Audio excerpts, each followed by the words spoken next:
Okay, good evening. We're ready to begin now. This Planning Commission meeting is called to order. The meeting has been properly noticed and is posted in compliance with the open meeting law. We're live on KCLV Channel 2, and this meeting will be rebroadcast Saturday at 10 a.m., the following Monday at midnight, Tuesday at 5 a.m., and Thursday at 6 p.m. Would everyone please stand and join me in the Pledge of Allegiance?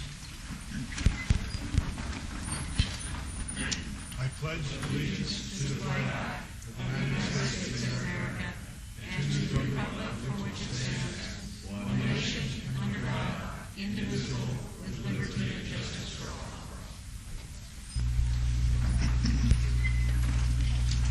Thank you.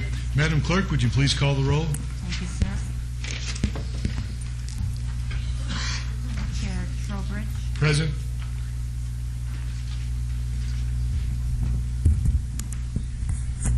Vice Chair Truesdale.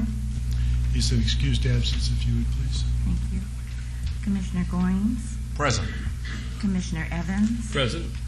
Commissioner Quinn. Here. Commissioner Ellsworth. Here. And Commissioner Langus. Here. Thank you. We do have a quorum. Is there a motion to approve the minutes of the August 27, 2009 Planning Commission meeting? Mr. Chair, I would move to approve the minutes. Motion has been made. Please cast your votes.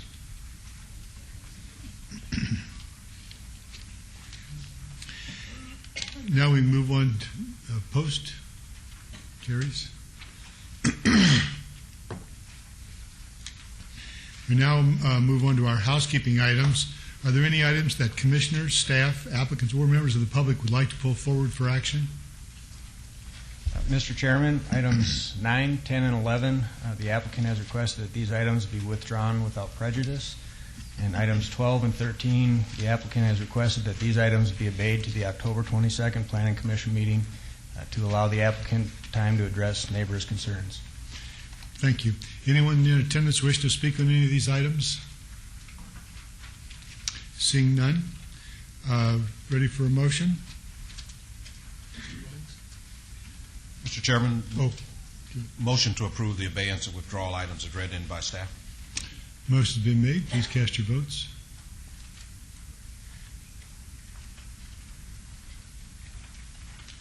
Okay. We have no consent items, nor do we have any one motion, one vote items, so we can move right on to item number 6, which is related to items 7 and 8. Item number 6 is the General Plan Amendment 34-792.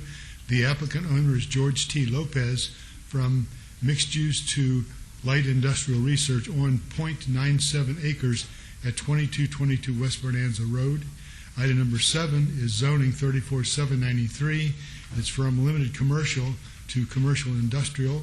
And item number 8 is site development review 34-794, is to establish a contractor's plant, shop, and storage yard within an existing 4,279 square foot office and warehouse development with perimeter razor wire. Staff report, please. Mr. Chairman, the subject site contains 4,264 square feet of existing office and warehouse buildings that were previously approved for building and landscape material lumberyard use. The applicant is seeking the site development plan review in conjunction with the general plan amendment and rezoning so that they can continue to operate a contractor shop and yard at the subject site. Staff is recommending denial of all 3 requests for the following reasons. The proposed land use designation is too intense for the surrounding area. The proposed zoning district would result in a spot zoning of the subject site and will allow uses that are incompatible with the adjacent surrounding zoning districts, including residential development to the north.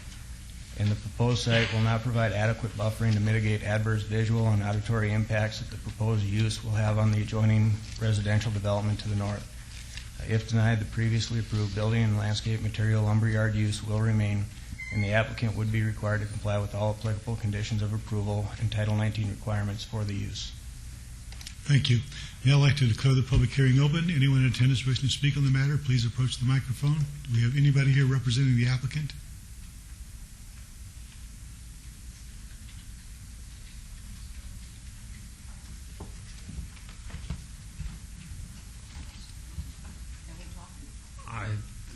Staff notes that the applicant's not in the audience. We will attempt to contact him here as quickly as we can. Okay, let's trail these items then. 6, 7, and 8 will be trailed.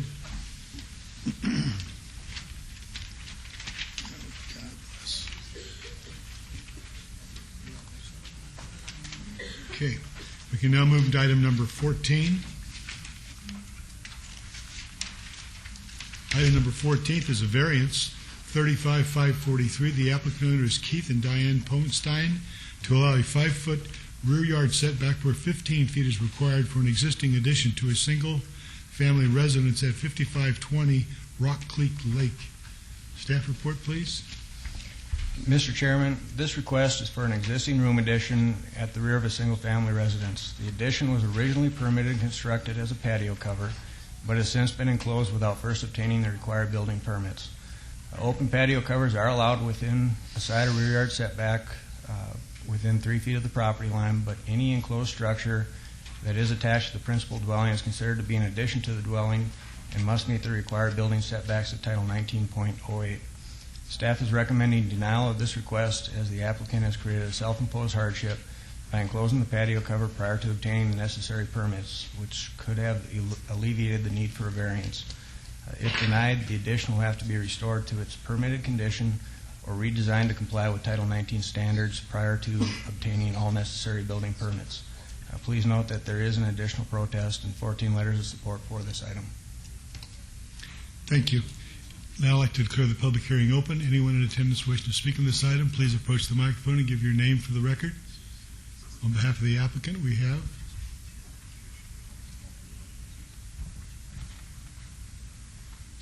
Keith Ponstein, owner. Thank you. This is my neighbor, the one that's right in back of me. My name is Yale Whitmer. I live at 5521 Tin Cup Drive, and I'm directly behind this gentleman's property. This patio cover that he built was built very sturdily. Our neighborhood is, unfortunately, is in a downgrade mode, if I can use that term. I think the improvements he's made in his property, from my viewpoint of looking over the fence and seeing it, and the landscaping he's put in, I'm highly in favor of it. And it is an improvement for the whole neighborhood, not just my backyard. Thank you. There's a picture on I the move screen that now. I would like to have you approve this variance for him. Thank you. Thank you, sir. Anything you need to say? Yeah, or- I'd just like to say that in the efforts we did blanket our immediate neighbors for sure, made sure that they didn't have any problems with it. Everybody seemed to be in favor of the variance, and like I said, it's a very secure building. It was put up with a lot of care. I'm hoping we could get this approved. Thank you. Anyone else in attendance wish to speak on this matter? Seeing none, we'll declare the public hearing closed and turn it over to the planning commissioners for discussion and possible motion. Mr. Chairman, if I may, being familiar with the property, and unless there's further discussion on the matter, I'd move for approval as recommended. Motion's been made. Will you accept the conditions as presented in the staff report? Yes, thank you. Okay, motion's been made. Please cast your votes. Please post.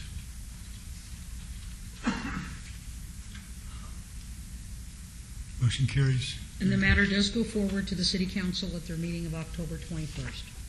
Thank you very much. We now move to items number 15 and related items. I thought we were going to punish him for that.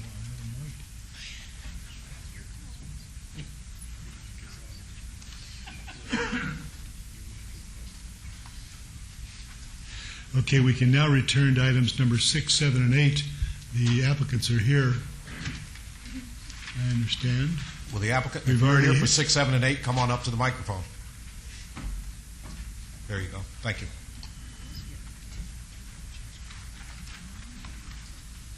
Okay.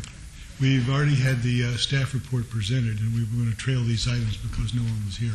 So we now give you the opportunity to comment. The public hearing is now open on items 6, 7, and 8. I wasn't here when they presented the report. Name and address for the record. George Lopez. And you'd like to hear 1528 the Castle staff Crest. report again? Pardon? You'd like to hear the staff report Sure. again? Okay. Could we have the staff report again? See, I was right. Mr. Chairman, the subject site contains 4,264 square feet of existing office and warehouse buildings that were previously approved for building and landscape material lumberyard use.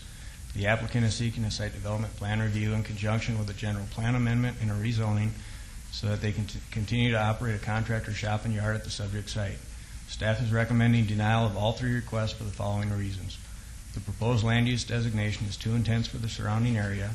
The proposed zoning district would result in a spot zoning of the subject site and will allow uses that are incompatible with the adjacent surrounding zoning districts, including residential development to the north. And the proposed site will not provide adequate buffering to mitigate adverse visual and auditory impacts that the proposed use will have on the adjoining residential development to the north. If denied, the previously approved building and landscape material lumberyard use will remain, and the applicant would be required to comply with all applicable conditions of approval and Title 19 requirements for the use. Thank you. Okay, the public hearing is now open, so anyone wishing to speak on the item, now is the time. On behalf of the applicant, we have Mr. Lopez. I just want to say that the area is not trending towards residential. It's more towards the kind of work I do, industrial construction type of businesses. Okay. Anyone else in attendance wish to speak on the matter? Yes, thank you. Todd Farlow, 240 North 19th Street. I'm interested in 2 things. Number 1, the landscaping along Bonanza, because Ahern out there has been really doing the right thing and setting a high bar for that, and I want to see that continued along there. I want good landscaping. Second thing, I don't like this idea of razor wire. Is there some way that he could put like an 8-foot block wall in lieu of the razor wire? Thank you. Anyone else in attendance wishing to speak? Seeing none, we'll declare the public hearing closed and let the applicant respond to the questions regarding the landscaping as well as the razor wire. Oh, I'm willing to do the landscaping and raise the walls to 8 foot if you let me do it. Okay. Well, public hearing is closed. We can turn it over to the planning commissioners for discussion and possible motion. Mr. Chairman, a question that I throw out for my fellow commissioners to consider, and perhaps Mr. Lopez can address as well. Do we want this side of Bonanza to become industrial as well? What is the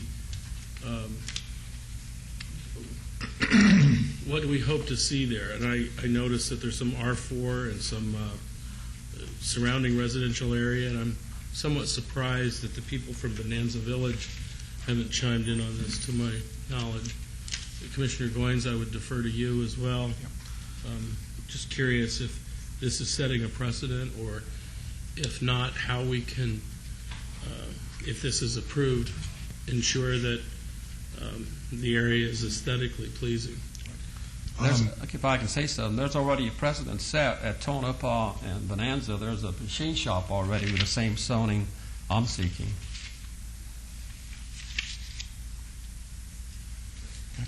Thank you. Good. How are you? Good. Very good. You're absolutely right that in the last 5 to 10 years, this area has transitioned, and because of the acquisition of several properties along Bonanza by Ahern, the character of the neighborhood has changed. I was at your business today, and I've been there about 4 times this week, just riding around, taking a look. I don't have a problem with it. I know you've been, that building's been in operation there since 2004. You've been licensed there since, I believe, about 2005. And Yes. Just like Mr. Farlow said, my comment, I thought he was reading my playbook tonight, but my comment was going to ask you to come up with a landscaping plan between now and City Council, and comparable to what the Ahern aesthetic corridor kind of looks like down there, and I think we can come to a happy medium there as well. The barbed wire really doesn't concern me because I know I kind of know that neighborhood, and I know that you want to protect the investment that's there. It's not something that's an eyesore that you really see from the streets. And so I don't have a problem with that as well. I think the barbed wire's been there for probably 5 years before I was there. Ryan Yes. Mechanical, I bought the property from him, and it was already there. I didn't put it up myself. Mhm. And I've had no break-ins whatsoever back there. And you know, are you amenable to putting the walls up Sure. on both sides? Then I would do that. Let me ask staff then, does he have to, what's the requirements on that wall if he goes with 8 foot? Does it have to have the 20% contrast with the building? Yes, it would, Chairman. Okay, Through thank the you. Chairman. So, Director Wheeler, would I put those in as conditions on the SDR? So with that, I'm okay with it. If there's not any more questions from the commissioners. Observation, if we go with the 8-foot wall, then the need to put up the razor wire goes away. Should go I would away, assume. exactly. Another question, perhaps for staff, or maybe you would know yourself, is that I was under the impression that there were conditions placed upon your special use permit because it's an existing contractor's yard. But some of those conditions that were on your existing special use permit have not been complied with. Have those been addressed at this time? The reason the applicant is before you today is he is not complying with those conditions. The current zoning on the site is C1, which does not permit outside storage, and the applicant has chosen to make an application for a general plan amendment rezoning to industrial so that he can do outside storage, and the special use permit would no longer be needed and would go away. And therefore, the shortage on the conditions also goes away. Correct. Okay, thank you. Okay. Ready for the motion? Did you make Seeing none, I'll make a motion for approval on item 6, GPA 34792, subject to all staff's recommendations and condition. Motion's been made. Please cast your votes.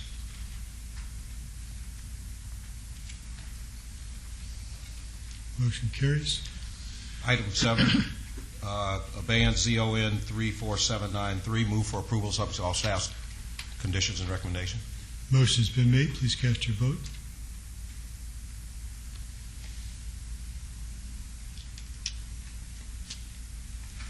Post.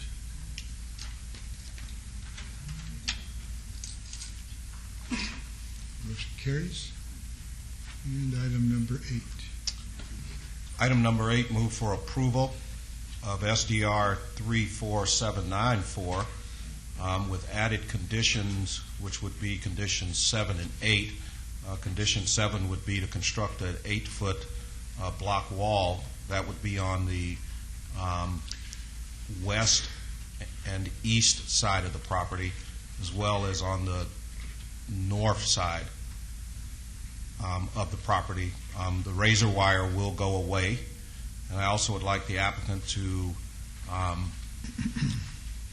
present a landscape plan in the front, which complies to city code with the width of the planter as well. And this may. Staff notes that if he were to do that, he would need a parking variance in the future. The landscaping that exists currently is in the right-of-way and cannot be counted towards this project. In order to comply with that, he would need a 15-foot landscape buffer along Bonanza, and he would either need to provide parking in the rear of his property or seek a variance in the future. If I may, Chairman Please. and Commissioner, as we have done in other instances, we could consider language such as that a landscaping plan meeting the tree standards shall be submitted within 14 days for review of P&D staff. As Mr. Rankin indicated, there's not the room for the turf landscaping area, yet it should be possible for him to accommodate the number of trees that are required by the code to soften the appearance from the street. That's essentially what we've done with Others. Let me ask the Office applicant, only. do you agree with those conditions? Yes, I'll get with my engineer and he can come up with something. Very good. Okay, motion's been made. Please Thank cast you. your vote.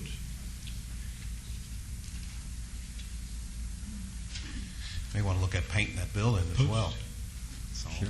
Motion carries. thank you. The matter goes forward to the City Council on October 21st. Thanks. Have a great day. We now move to item number 15 and companion items 16, 17, and 18.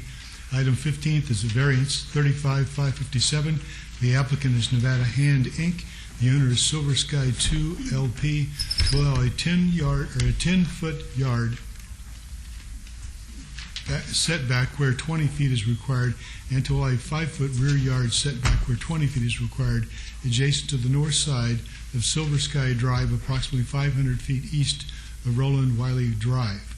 Item number 16 is site development review 35-554 for proposed two-story, 40-unit senior citizen apartment development with a 4,520 square foot recreation building with a waiver to allow a 0-foot landscape buffer along a portion of the north, west, and east perimeter where 6 feet is required, and 0-foot buffer along a portion of the south perimeter where 15 feet is required. Item number 17 is variance 35-555. The applicant is Nevada Hand, Inc. Owner is Silver Sky 2 LP to allow a 79-foot setback where residential adjacency standards require 136 feet on 4.72 acres adjacent to the north side of Silver Sky Drive, approximately 500 feet east of Roland Wiley Drive.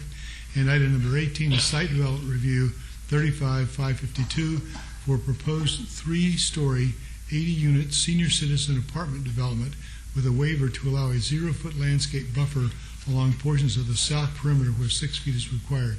Staff report, please.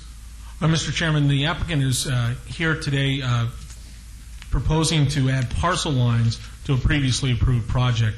The project was approved as part of site plan review SDR 33010. Basically, that site plan isn't changing. What is changing is the property lines, the parcel lines within this, which has resulted in the need for the variances. In regards to items 17 and 18, I'll address those first.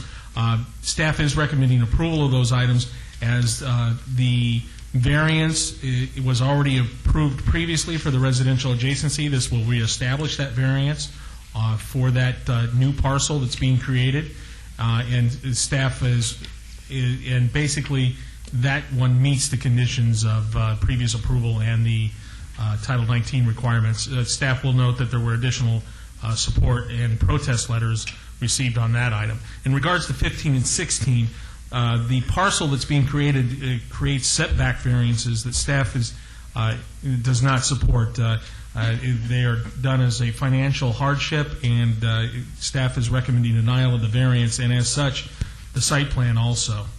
Please note we have received additional protest and support letters on this item. Thank you. Now I'd like to declare the public hearing open. Anyone in attendance wishing to speak on the matter, please approach the microphone and give your name for the record. For the applicant, we have Jackie Haas, Bob Feibelman, Nevada Hand, 295 East Warm Springs, Las Vegas, Nevada. So we're before you tonight with 4 items. Staff has recommended approval on 2 and denial on 2. And we ask for your approval on 4 since we view this as one campus of affordable housing. And as staff indicated, our site development and rezone was previously approved by City Council at the May 6, 2009 meeting. At that time, we showed both of our developments on one parcel. Since that time, we've been required to separate parcels because we have 2 different building owners. One owner is under the rules and regulations of the U.S. Department of Treasury, and the other one is under the rules and regulations of HUD. Both require separate building owners. We also elected to pull out the common areas from one building and create a standalone independent recreation building where residents of all the communities can benefit to create more socialization. The long-term goal for this property is to be one campus that offers both affordable independent and assisted housing for senior citizens. We believe staff's recommended for denial because we elected to move forward with the parcel map due to financial hardship. We feel that financial hardship does not accurately explain the need to create 2 different parcels, as it is a requirement of both governmental entities. This will also complete the city's vision for this campus, as this was city-donated land, and the Department of Neighborhood Services has over $2 million invested in home funds on these 2 developments. We respectfully request you approve all 4 items, and we will work with staff to satisfy conditions. Thank you, and we're happy to answer any questions. Thank you. Anyone else in attendance wish to speak on any of these 4 items? Seeing none, well, we see one.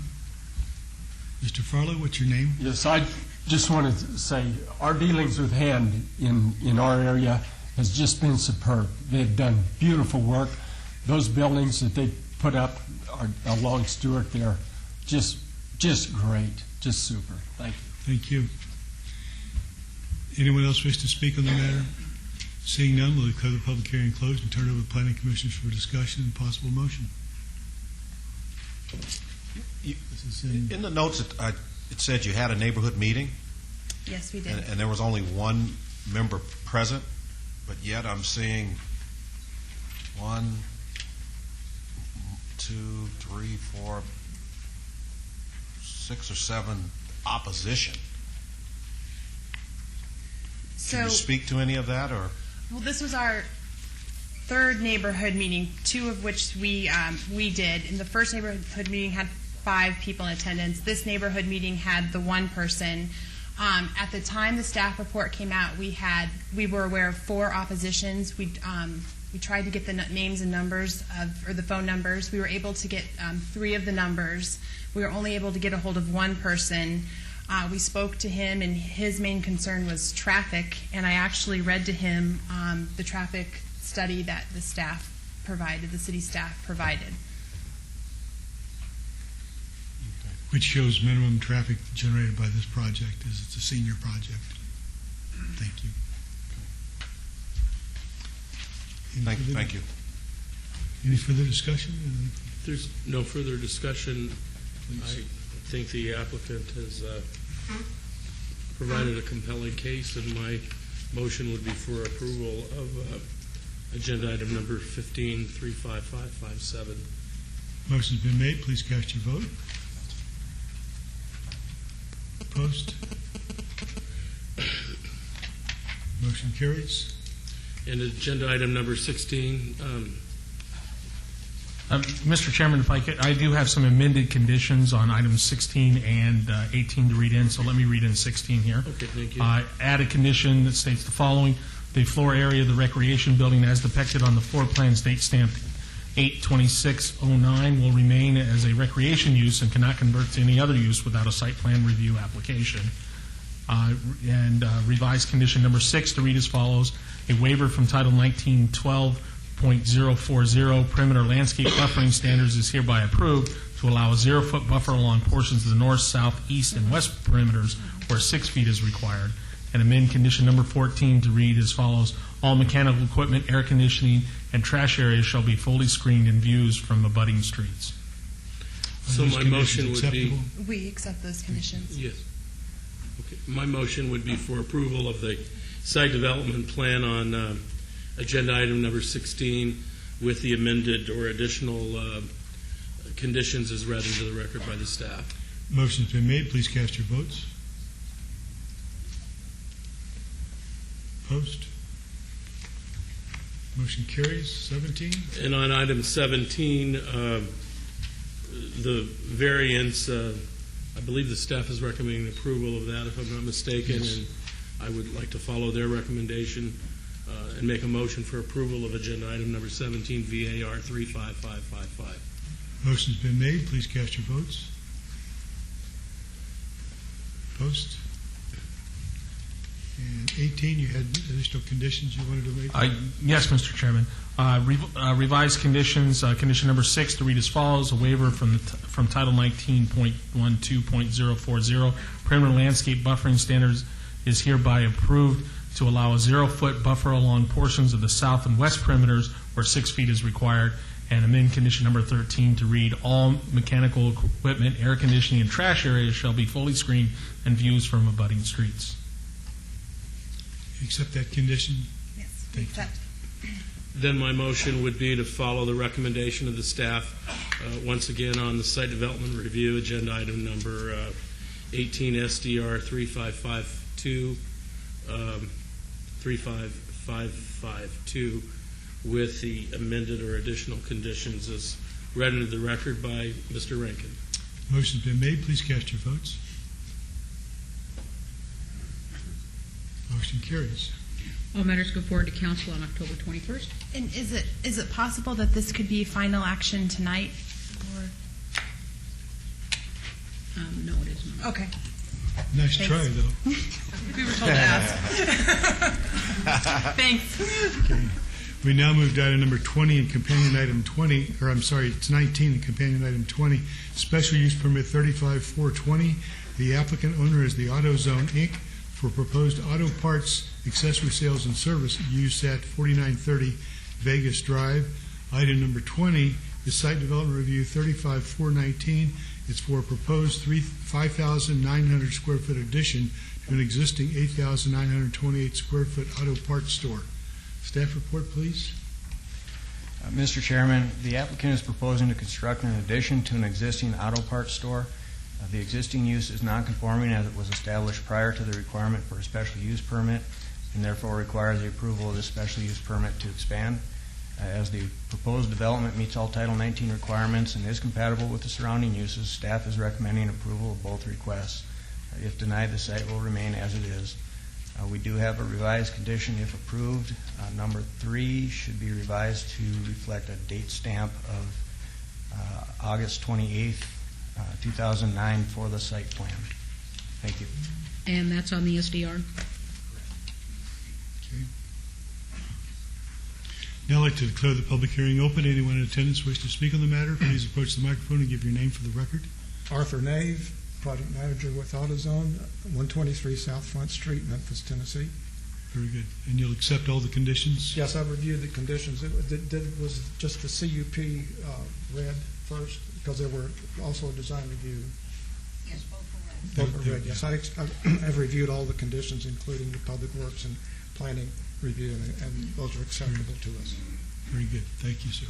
Anyone else wish to, in attendance, wish to speak on this matter, please approach the microphone and give your name for the record. Salud. Eulalio Noriega, 1751 North Fairfield. You know, it's bad enough the traffic up and down Fairhaven as it is. People wanting to cut stoplights from Lake Mead, Vegas Drive, back and forth. We've had, on several occasions, we've called the manager of the store to do something about those transient and homeless encampments that keep setting up behind the store. And every time we had to call Metro. Metro had to come out and roust them out of there. But they continue to hang out back there. I don't know what that manager, is thinking. But so far, when that building first went up, that business first went in, we requested no access, ingress or egress from Fairhaven, which has helped a lot. And now I'm sure what he should do is add more parking area in that area, because you got a lot of traffic parking out along the side of the street.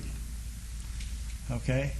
And there's a church across the street on the west side that they also do a lot of parking along that side of the street. So there's been a lot of people doing repairs on that property, leaving trash, oil cans, oil containers just laying there.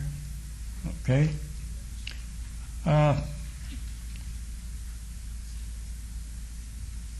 We have noticed unlicensed car washes taking place there. I would, as a resident there of 23 years, I would hate to see more traffic up and down Fairhaven. And Fairhaven is just a T Street, Vegas Drive and Lake Mead. If anything, he should add more parking spots. And I hope the council shoots us down. Thank you. Thank you, sir. Anyone else in attendance wish to speak on the matter? May I respond to? Absolutely. No one else wants to speak. We'll close the public hearing and let you respond to the comments regarding the parking and the on-site mechanical work that does go on in the unlicensed car washes. I'd assume they're associated with nonprofits doing fundraisers. I hope that's what it is. I'm not sure what that is, but we are adding a great deal of parking in accordance with the site plan. If you will look at the site plan, you will see that there's parking now all the way around the building. It is paved, and the areas, I think, where the homeless camps were set up is all paved, to be paved as well, and all that area will be patrolled as well. So the difficulty now is there's a big back 40 in that lot. There's a big landscaped area back behind the store that it's hard to keep an eye on. So building the store back further with the parking back there, with cars parked back there and so forth will help alleviate that situation, I think. And our store managers are always being told to, police the area, to keep, unlicensed activities, repairs. Our policy is not to allow car repairs on site.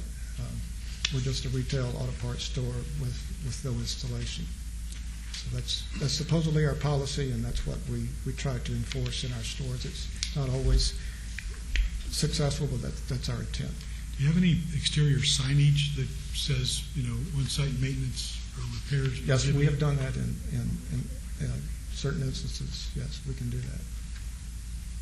I've been in this store and seen people out there changing out generators. Yeah, then they're not supposed to do that. I mean, it's hard for somebody in the store to know what they're doing out there, but that's not supposed to happen.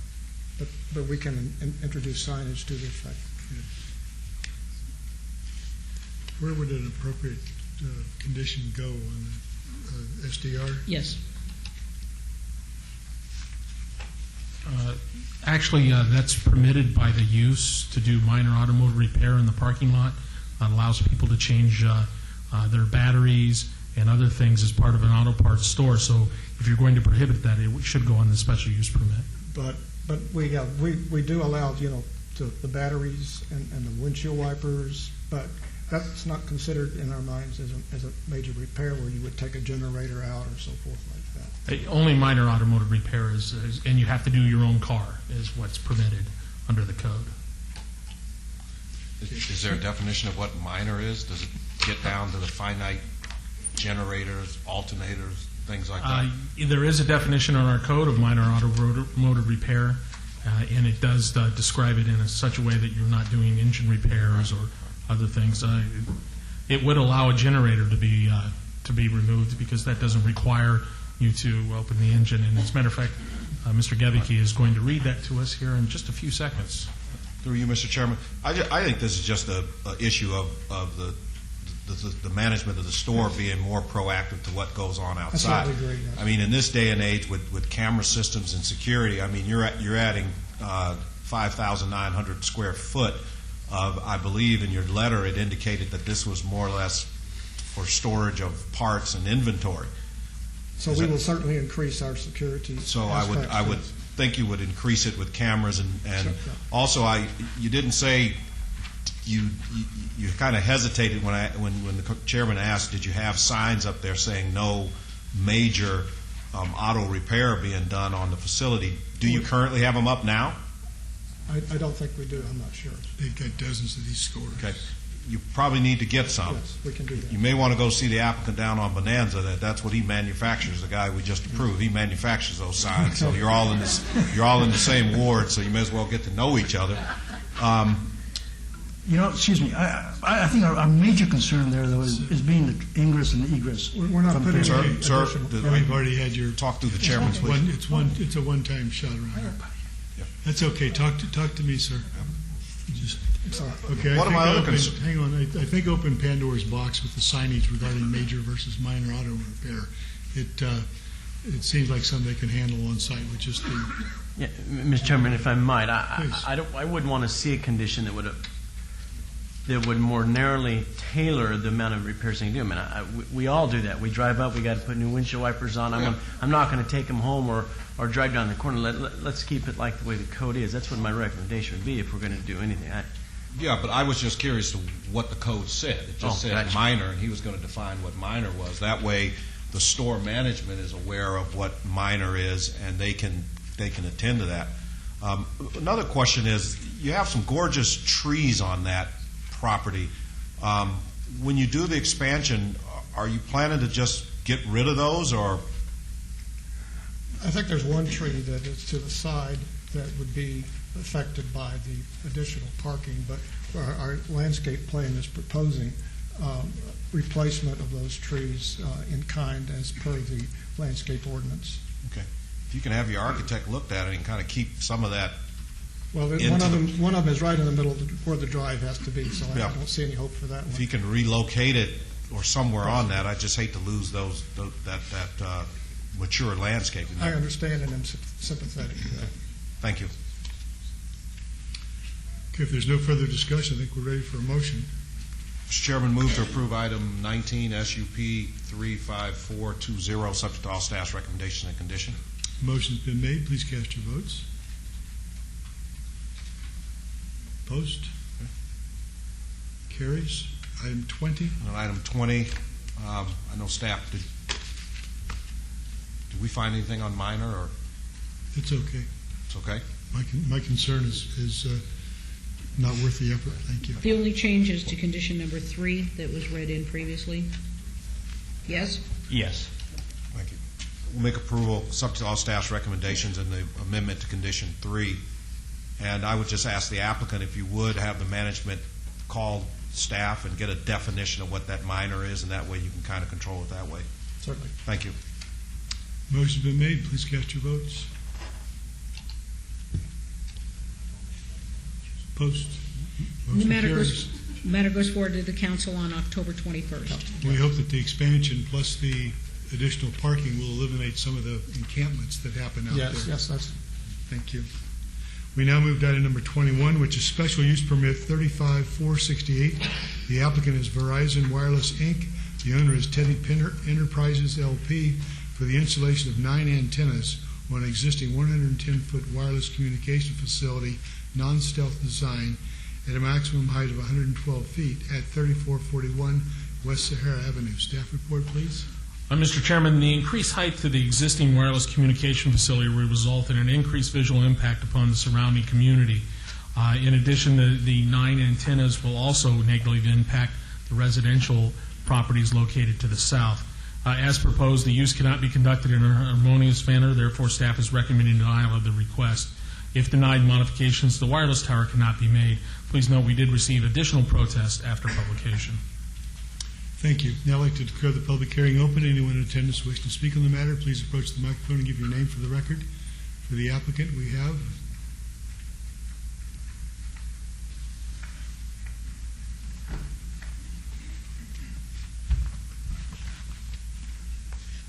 Commissioner, Planning Director, members of the staff, and commissioners. My name is Kevin Dugan.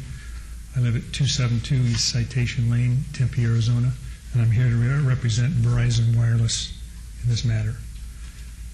The site, as it sits today, has been in existence since 1995. It was built by Centel Cellular and eventually acquired by Verizon. As staff reports that the height of the facility is changing to 112 feet, and in essence, the height of the overall facility is really not changing.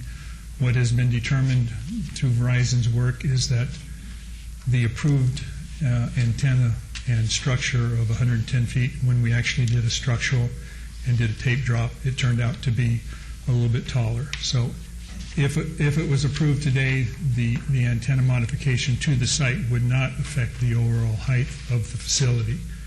But what I'm willing to stipulate to today is that Verizon will adjust the existing facility so that nothing exceeds 110 feet. And this antenna change is necessary in order for Verizon to bring new technology to the area and go into what they call their 4G technology and the deployment, which we're looking at deploying sometime in 2010. So does that mean twice as many people in those commercials now? No, they can't get any more in there. All right. I think the budget's hit.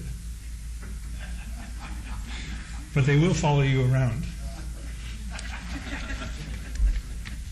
So if there's any questions or... I'm biting my tongue because my brand new phone, which is lovely and beautiful, Well, that's what we try and do. I need a tutorial. Anyway, go ahead, stop. Okay. The public hearing is now open. Anyone else in attendance wish to speak on the matter, please approach the microphone. Mr. Farlow? Do we have a picture on this? Yes, it's in the backup material.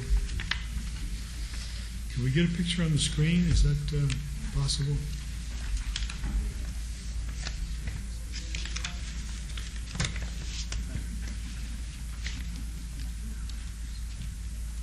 There you go.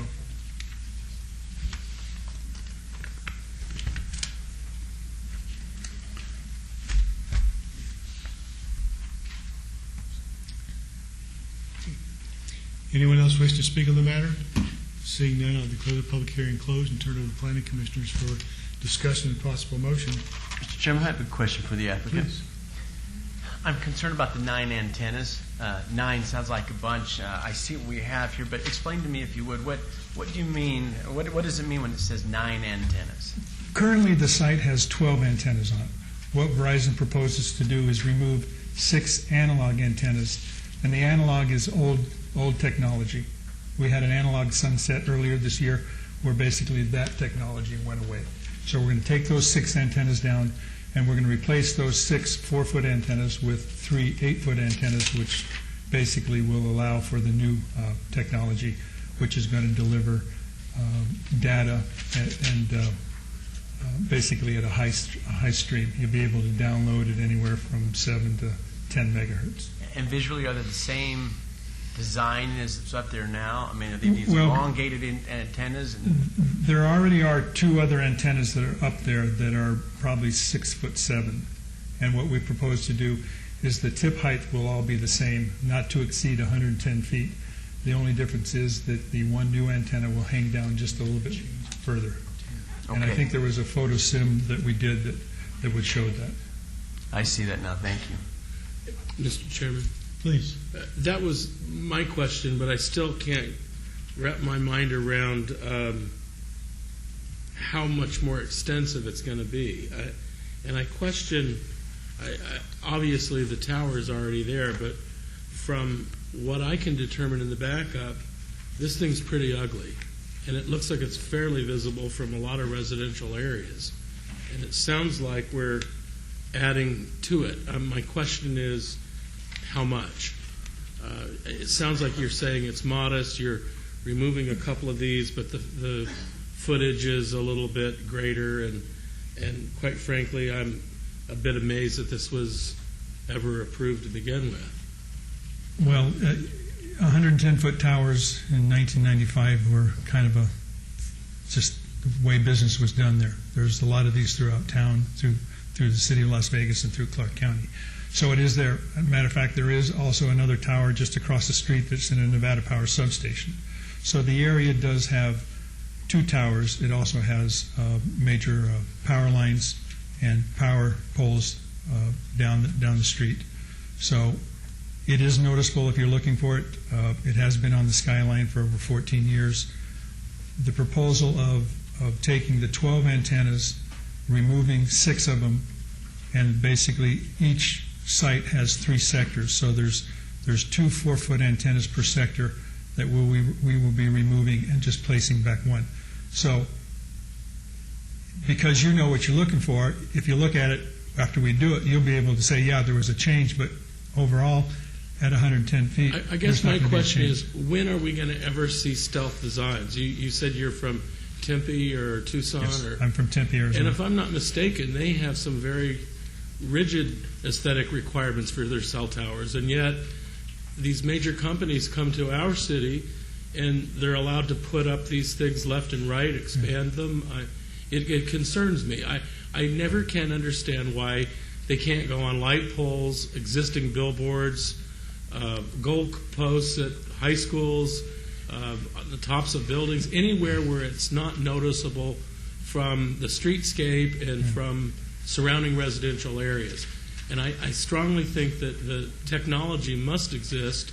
How do we make these things so that they're not so ugly? Well, technology does exist, but without height, technology doesn't do any good, because then you'll end up having sites every half mile, quarter mile, mile. They'll be all over the place. And it gets cost prohibitive to build those sites because any individual site is not an inexpensive venue to But do. you're merging, Verizon's merging with another Verizon company? acquired Altel. Because you look like you're new to this dance, and I just want you to be on notice that we've seen these over the years, over and over and over again, and yet I haven't seen a few of the companies have been very responsive, but generally speaking, I haven't seen the industry step up and help us identify something that will look good. The few things that we've seen look like a pine tree that is on steroids or something. And that's sometimes what they look like. I understand what you're saying. But in other communities, they look good. I don't understand that. Why should our city have to have, these substandard poles? Unfortunately, it's just a matter of the fact that they were approved at one point in time. They're there, and we're continuing to use them. It's like having to go back in and rebuild your network when you're trying to expand it and improve it. Right? So there is a cost factor, but I know we don't want to look at cost that much. Well, what can be done? What can you do to make this thing look better right now? Well, according to Councilman Tarkanian's office, if I ever come back, I'm not going to get anything.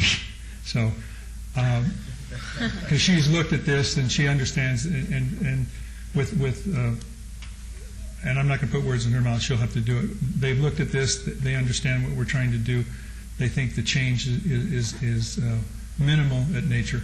But I know that she's also got other things that she's working on in the area that down the road she may want to change. Well, I look at your before and after in the backup document, and I agree that the after shot doesn't look much different than the before shot. Yeah. All right, fine. But that doesn't answer Commissioner Evans' question, and I agree with him. I think they're ugly, and I want to see it go away, or at least modified so it doesn't look so bad. What can you do? What is something Verizon can do to make these more aesthetically pleasing? The only thing that they can do is rebuild them in some sort of the stealth design.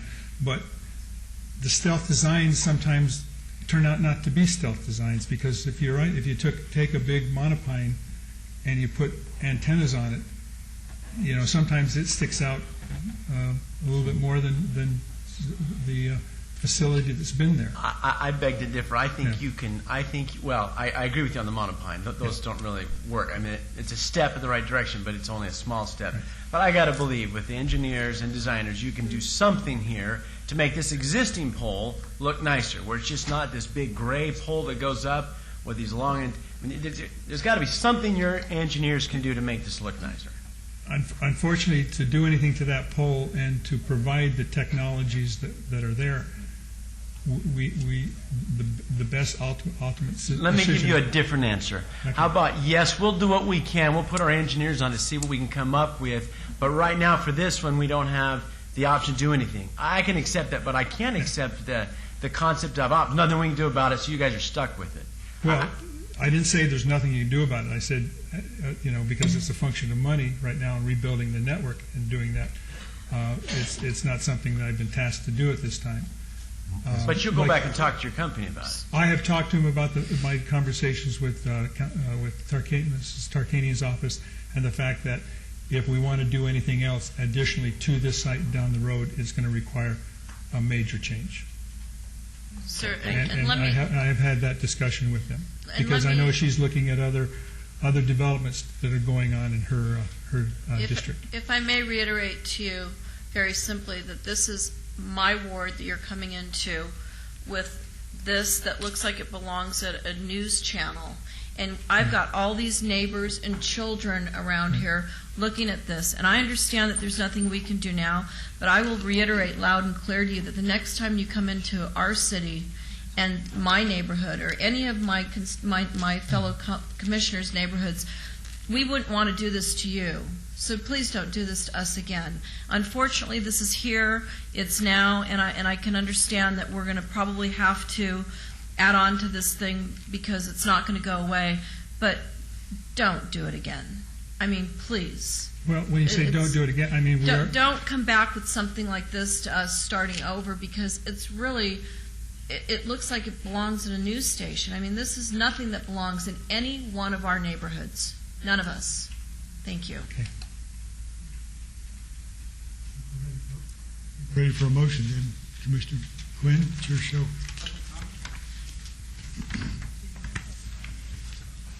Yes, I believe we did. Anyone else in attendance wishing to speak on this matter? Oh, I thought we did. I didn't hear it, I apologize. Sean Spanier, 1330 Cashman Drive. Tonight we have an opportunity to send a message to Verizon. This tower can be modified. They can put palm leaves on it. They can make it look like a palm tree. There's a lot of things they can do. They're not retrofitting it by a few feet. He's going from 4 feet to 8 feet. He's removing 6 antennas and putting 4 more that are 8 feet tall, 4 up, 4 down.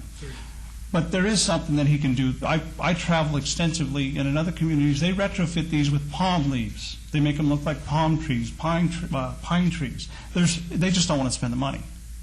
So you have an opportunity now to say, spend the money, make it look presentable. You know, he won't come back, or they may come back, and a lot of us will have forgotten what happened today.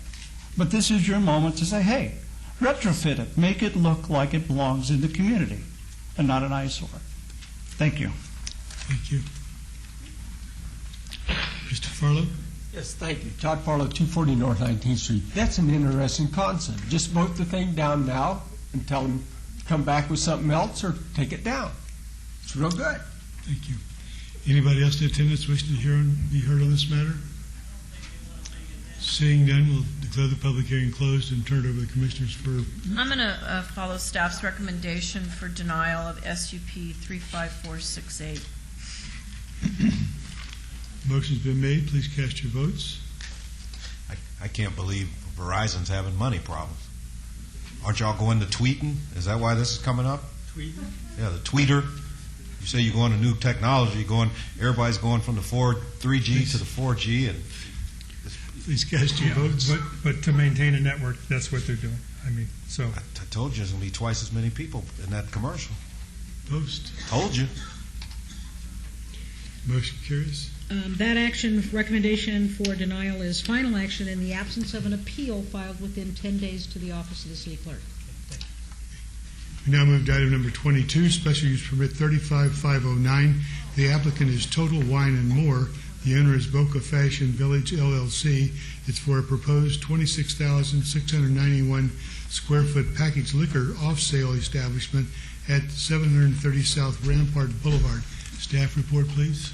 Mr. Chairman, a majority of the floor space for this shop will be dedicated to the sale and display of alcohol. The subject proposal meets all Title 19 standards for packaged liquor off-sale establishment and is compatible with the surrounding area. Staff recommends approval. Please note we have received additional protests and support letters after publication.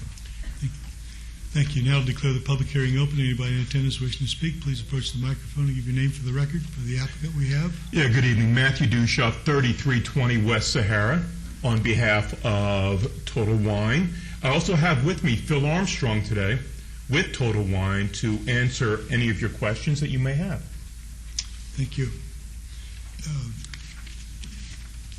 You'll accept the conditions as presented in the staff report? Actually, there is one thing we are discussing right now with Councilman Wolfson, and it's condition number 5 on this matter.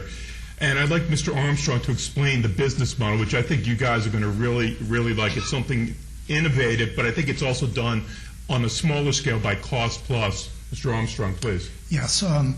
What we're trying to do as part of the concept when we do with our other 63 stores is we have a large selection of import and craft beers, and they're displayed in individual bottles, and it's designed to be able to mix and match, have your own 6-packs or 4-packs as part of it. And it's really been part of how the industry has grown. There's been a big explosion in the craft beer section, and all different kinds of varieties from small breweries and imports, and that's really what we're trying to do as part of this. I understand that a lot of times the ordinance is designed to prevent the sale of an individual can of beer that's chilled, that somebody comes in, grabs out of a cooler, pulls it out of its pack, and walks out. And that's not what our concept is attempting to do, and that's why we're having a discussion about how the product is displayed with the councilman's office. And business, I can go further. Let's say they would have about 600 to 800 types of beers. They'd be warm. And what it would be is that people go, you know what, I'm going to take one of these. Oh, that looks like an interesting type of beer, and put them and make their own. Now, it doesn't forbid the selling of singles. What it does is, as this condition says, you can't take apart a 4-pack or a 6-pack. Well, some of these come in cases, so there is no 4-pack or 6-pack, but some of them do come in, the craft beers do come in a 4-pack or 6-pack. They would not be selling individual cold beers, so somebody can walk in, grab a beer, open them up, and ostensibly drink it in their car, which is, I understand what this commission would not want, neither would the council. But what they would be doing is that they'd have these warm beers, and there are hundreds of different types of brands, and people can make their own 6-pack to take it home, put it in their fridge for later consumption. And that's what the idea is of what they want to do, or what they do in their other 62 stores, and like to do with this one as well. And I also want to add to the point that this is not the primary focus of our business. Our primary focus is we are in the fine wine business, and that constitutes probably 70% of our merchandise within the store. This is just kind of an individual part of it. Okay. I understand the Okay. create your own 6-pack concept. Okay. Anyone else in attendance wishing to speak on this matter? Mr. Farlow? Thank you. I understand the concept, but don't some beers have to remain chilled? Like that Anchor it's worth- Steam? if it's worth drinking, it Yeah, does. don't some of that have to remain Kidding chilled? me? Styrofoam cup and a few cubes of ice? I mean, We do have beer in a cooler to be sold, but it's not sold as an individual unit. It's sold in its appropriate packaging.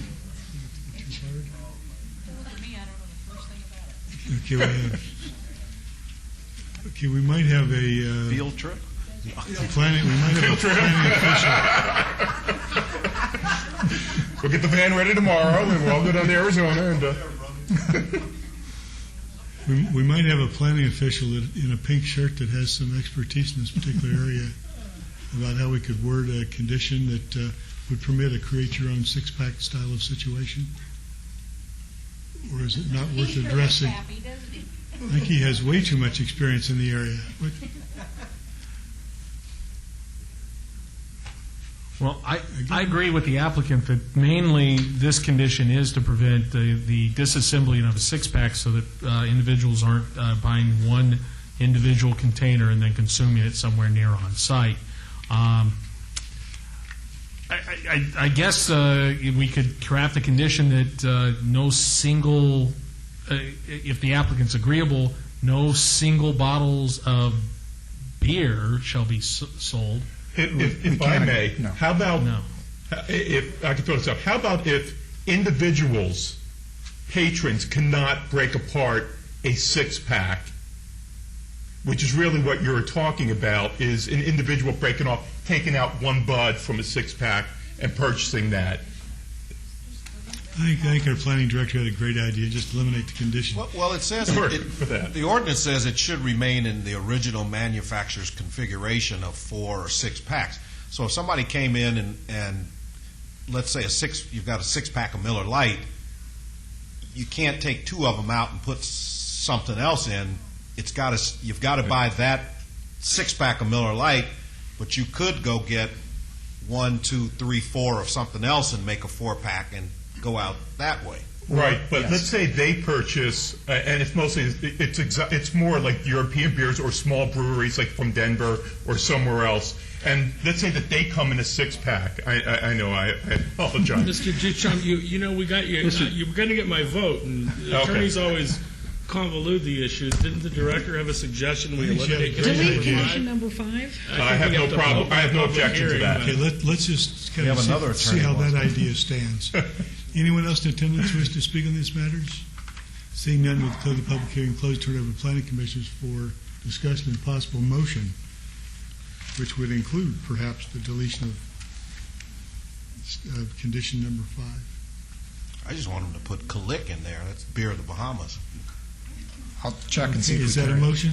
I can get you the number. I'm struggling. I'm struggling here. Come on. Chairman, go ahead. I'll go ahead and make a motion to approve item 22, SUP 35509, subject to all staff's recommendations and conditions. As amended. What did we amend? The elimination of number 5? Number Okay. 5, yes. Okay, thank you. Motion's been made. Please post. Motion carries. Thank you. That's Kalick, Thank you. K-A-L-I-C-K. Got it. Thank you. Goes forward to council October 21st. We now move to item number 23, which is special use permit 35541. The applicant is Kid Around, owner is West Sahara Associates, for proposed 2,700 square foot secondhand dealers children's accessories at 6360 West Sahara. Staff report, please. Mr. Chairman, the applicant is moving from an existing retail space of 1,200 square feet within this shopping center to a new tenant space of 2,700 square feet. The proposed use is compatible with the surrounding area, and staff is recommending approval. Please note we did receive an additional protest and additional support letter after publication. Thank you. I'd like to declare the public hearing open now. Anyone in attendance wishing to speak on this matter, please approach the microphone and give your name for the record. On behalf of the applicant, we have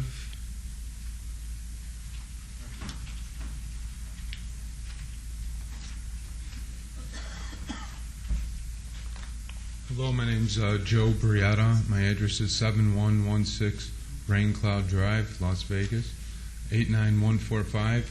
I'm representing my wife, who is the owner of Kid Around. Thank you. Would you accept the conditions as presented in the staff report? Sure, yes. Okay.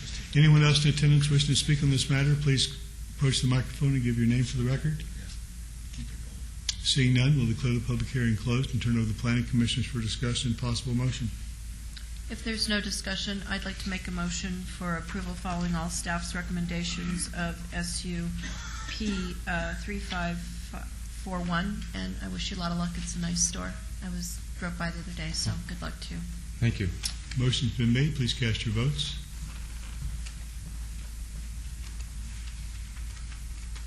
Post. Motion carried. The matter goes forward to the city council on October 21st. We now move to item number 24, which is site development review 35515. The applicant owner is Garth Spicer. It's for a proposed conversion of a single-family residence to a 1,688 square foot office building with waivers of the perimeter landscape buffer requirements to allow a 10-foot buffer along the east perimeter where 15 feet is required, and a 0-foot buffer along portions of the north perimeter where 5 feet is required at 708 South Jones Boulevard. Staff report, please. Mr. Chairman, this is a request to convert an existing single-family residence into an office. The applicant had previously applied for and was approved for a rezoning and site development plan review to convert the property to an office use in 2005, but the entitlements were never exercised. The site development plan review subsequently expired, but the current PR, Professional Office and Parking Zoning District, was approved by ordinance number 6046, which was passed in July of this year. The current site development plan review is the same as approved in 2005, and the waivers requested are similar to those approved for other converted properties in the area. Therefore, staff is recommending approval of this request. If the request is denied, the site will remain as a single-family residence. Please note that there is an additional letter of support for this item. Thank you. I'd like to declare the public hearing open now. Anyone in attendance wish to speak on the matter, please approach the microphone and give your name for the record. I'm Les Travis with Gary Guy Wilson Architects, representing the owner, Gareth Spicer. Our address is 7625 Dean Martin Drive, Las Vegas, Nevada, 89139. My name is Gareth Spicer, owner of CompuDoc. My address is 3744 Emerald Bay Circle, Las Vegas, Nevada, 89147. Thank you. We have reviewed the conditions that are outlined from staff, and we're in agreement with those conditions, so we're here seeking your approval. Thank you. Anyone else in attendance wish to speak on this matter? Thank you, Todd Farlow, 240 North 19th Street. While we're waiting on this thing to get built or whatever they're going to do, are they keeping the property nice? We pride ourselves in the way the building looks, and yeah, we have our own janitorial service that goes in and cleans and maintains the lot, keeps it clean at all times. I pride myself on how my building, and the appearance, and you can see by the photos, it's very clean, very well kept. Thank you. Anyone else in attendance wish to speak on this matter? Seeing none, we'll declare the public hearing closed, and let me be the first one to apologize, but at the same time disagree with you very considerably. Bright blue and gold I don't find very attractive with not one blade of grass or any green except for a palm tree in the front. I think along Jones Avenue there's many office buildings or homes that have been converted into offices that are quite attractive. And that's on one end of the spectrum. And then, of course, we have what we call 708 South Jones that's on the other end of the spectrum. And I just hit you right between the eyeballs with that one. That's a bright shade of blue. I can change that if that's in the requirements. That was an issue that came up. Someone actually wanted it that way? Well, no. The short version of the story is we had it painted white originally, and our customers kept calling saying, "We can't find you, we can't find you, we can't find you." And it was a wacky idea that the partner I was working with said, "Well, hey, we should paint it blue and yellow so that will stand out some more." It's 23,000 cars every 24 hours that goes along Jones, and we had a wacky moment and we decided to do it, but I'll gladly change it. We were just trying to stand out to catch the traffic. That's the truth of it. You certainly achieved your goal. It does stand out. We did the math and we said, well, if we get 0.5% of 23,000 cars, and it actually works, but if it's part of the requirements, I got to do what I got to do. I'll paint it pink if you want. No, that's one of those that the guy does for getting people off track of traffic. Well, we had it white. Very true story. We had it white originally, and that was the problem. No one could see us. They kept driving by us. So I'll make a deal with you. You change the color of that thing, and next time my computer goes kaput, I'll bring it by, okay? What color would you like it? As long as I could give you a palette of beiges and tans and light browns and creams and things like that don't hurt your eye when you drive by. It's just trying to grab attention is all it's doing. But if I need to change it, I'm good with that. Can I give you a suggestion on grabbing attention? Yes, sir. You heard our discussion with Verizon, right? Were you here? And I mean, I agree with the chairman. It's ugly. It's too strong. Well, it's not just too strong. Look at it. There's nothing there. It's asphalt and concrete. With one ugly palm tree. I mean, can you do something to the landscape to make it look pretty? Make it look, and then put a nice big tree in it and tell everyone it's where the big pine tree is, and that, something like that. I'm all sympathetic about catching the eye, but let's don't do it in this fashion. Okay, I'd like to answer why there's no landscaping there. Is because if you look at the records, my permit expired in 2007. And I went back to the city to do the landscaping because I want my building to look nice, okay, for when customers come in. And there was no permit in place to do any of the landscaping. That's why it hasn't been finished. But I would do it in a heartbeat. The conditions, to make it look nice. The conditions are there. I want it to look nice. I really do. Good. It's my business, and I pride myself. I visited you, Mr. Gareth. Here I am, and went over to hello. I was at your office the other day, and we discussed the landscape, and you promised me that you were going to put it in, and most importantly, you committed to a handicap parking space with access because, as we know, disabled people rely on computers most of the time. So I believe that you're going to follow through with your landscape plan as in place because the vets next door looks nice. I pointed it out to you, and we kind of walked through the whole property together. And I think that is with the landscape condition in place and with the handicap spot striped and access into the building, I will be looking forward to supporting your project. Yeah, Commissioner Quinn, I'm not happy with the way the building looks, but like I said, I didn't have a permit expired to complete the project. I would do it tomorrow. I'd put all the landscaping in. Now you're going to get that, so then you can start doing it tomorrow, right? That's awesome. Thank you. I appreciate that. We're ready for a motion if there's no further discussion, but I would suggest as a condition that the structure and the companion sign be painted. Leave it up to you. Let's just call it earth tones. Okay, just tone it down? Just earth tones. That's fair. We've already got one pink house. Yeah, we Oh, do. need another one, okay.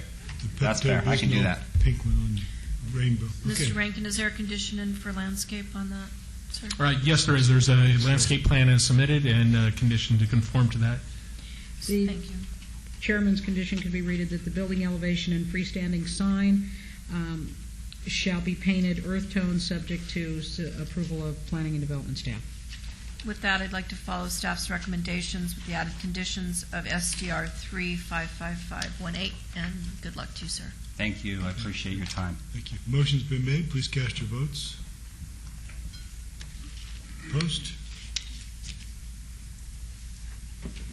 And that Motion is, carries. and that is final action in the absence of an appeal within 10 days. Now we move to item number 25, site development review, 35476. The applicant is Wesley Neighborhood Association. The owner is Pedro Flores et al. It's a request to designate the Wesley Neighborhood as a historic district on the City of Las Vegas Historic Property Register as approved by Historic Preservation Committee, HP 35007, generally bounded by a public alley approximately 160 feet south of Charleston Boulevard on the north, Valley View Boulevard on the west, Oakey Boulevard on the south, and Cashman Drive on the east. Staff report, please. Chairman, this staff report will be presented by Courtney Mooney, who is the city's urban design coordinator and also our historic preservation officer. She is the one who is the staff to the Historic Preservation Commission, and she will be making a presentation this evening. Thank you. Please proceed. Thank you, Chairman. I'm going to provide a summary of the historic district designation process, including what has been completed for the Wesley neighborhood to date. I'm also going to discuss the criteria for designation and findings regarding eligibility of the Wesley neighborhood, and finally, effects of designation. Next slide, please. The map on your left shows you the proposed boundaries of the Wesley Neighborhood Historic District. If you look to the north boundary, it is actually the alley which is just south of Charleston. The properties that face Charleston were removed from the proposed historic district boundaries because of their commercial designation, as well as the fact that they have been significantly altered. And so the Historic Preservation Commission voted to approve removing those properties. The images on the right are of typical Wesley neighborhood homes that are believed to be in their original condition. They represent an early ranch style popular in 1954 when construction of the Wesley neighborhood began. Next slide, please. In early 2005, the Wesley Neighborhood Association approached the Planning and Development Department, and they requested that the Historic Preservation Officer, which is myself, attend the Wesley Neighborhood Association meetings to give information about historic district designation. Between May of 2005 and January of 2009, I attended 6 of those regularly scheduled Neighborhood Association meetings. In November of 2007, the Wesley Neighborhood Association sent out postcards to property owners to assess the support or opposition to historic district designation.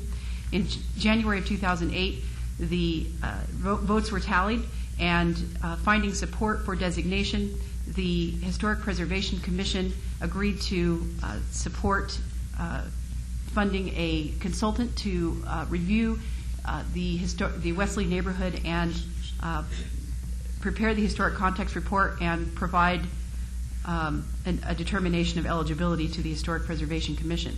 This report was received in March of 2009. Acting on this, the Planning and Development Department hosted 2 open house meetings to discuss the findings and the historic designation process and implications of historic designation. Those were held in May of 2009, and all property owners were noticed for those meetings. The application was then submitted to the Historic Preservation Officer in June of 2009 by the Wesley Neighborhood Association for historic district designation. Upon receipt of that application, the Historic Preservation Officer scheduled a review by the Historic Preservation Commission. Typically, the Historic Preservation Commission will meet twice on any historic district designation matters. This is one more meeting than is required by the Title 19 Historic Designation Ordinance. However, the HPC likes to receive the report and get comment at that time.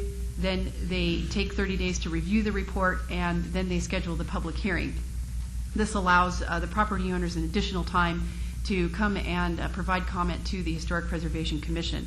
Both of those meetings were noticed via newspaper, postcard mailings, and signage that was provided in no less than 4 locations at the Historic District.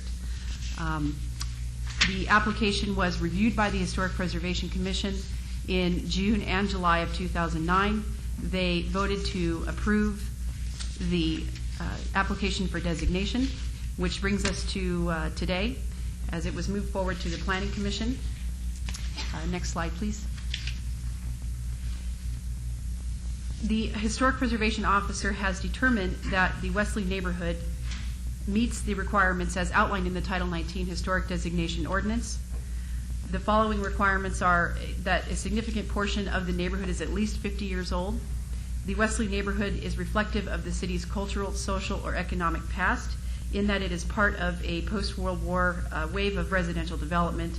It is a good representation of mid-century suburban development in Las Vegas, and most importantly, it retains good integrity, architectural integrity. It also represents an established and familiar visual feature of the city due to location or physical appearance. The substantial concentration of properties contribute to the overall distinctive character of the area and are united by plan or physical development. And the neighborhood is bounded by documented historic boundaries such as subdivision plats or property lines. Next slide, please. Ultimately, if the application for designation is approved today and at City Council, the Historic Preservation Commission will then seek input from the property owners to develop design guidelines that will then be recommended for approval and adoption by the City Council. Those design guidelines will address exterior features and characteristics only. Next slide, please.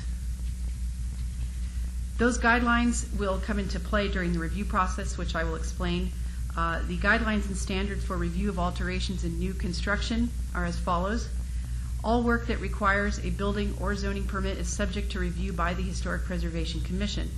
The Historic Preservation Commission reviews the application for compatibility with the recognized distinctive character of the neighborhood, and the Historic Preservation Officer can approve certain applications administratively. There is also an appeal process, and in short, the trigger for a Historic Preservation Commission review is if the property owner comes into the Planning Department and requests a permit application for, say, for instance, a large building, room addition or something on the front of their property, then that would trigger the Historic Preservation Commission review. It does not include work that does not require a permit, such as planting or landscaping, or painting or landscaping, things like that. In addition, minor alterations such as replacing roof materials like, for instance, asphalt shingles for asphalt shingles can be approved administratively by the Historic Preservation Officer. And I would also like to note that there are no additional fees that are associated with this process. Thank you. Thank you. Now I declare the public hearing open. Anyone in attendance wishing to speak on the matter, please approach the microphone and give your name for the record. I would like to just advise everyone, because we do have, approximately 50 people in attendance who have interest in this particular item. I don't know how many are for support or how many are in opposition, but just out of the deference of those in attendance and our attention span, perhaps if we could keep presentations to the subject matter as well as try to avoid repetition. I would like the opportunity to have someone that's the primary speaker give them 5 minutes, and the subsequent speakers 3 minutes apiece. And the person that's the primary speaker could either be the person that initiates the discussion or wraps it up, your choice. So, and you are? I am Tiffany Hesser, 1109 Melville, representing the Wesley Neighborhood Association. I have a handout that I prepared for each of you to save some time about some of our efforts to date, in addition to what Ms. Mooney presented on behalf of the city's efforts. This includes all of the neighborhood efforts that we as a neighborhood have initiated. It starts with back in May 2005. That's the first meeting that I recall participating in with city representation talking about the historic designation.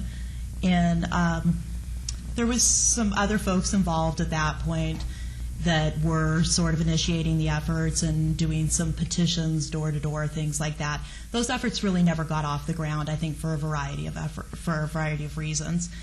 In March of 2007, we did decide as a group at a neighborhood meeting to initiate a new Wesley Neighborhood Association.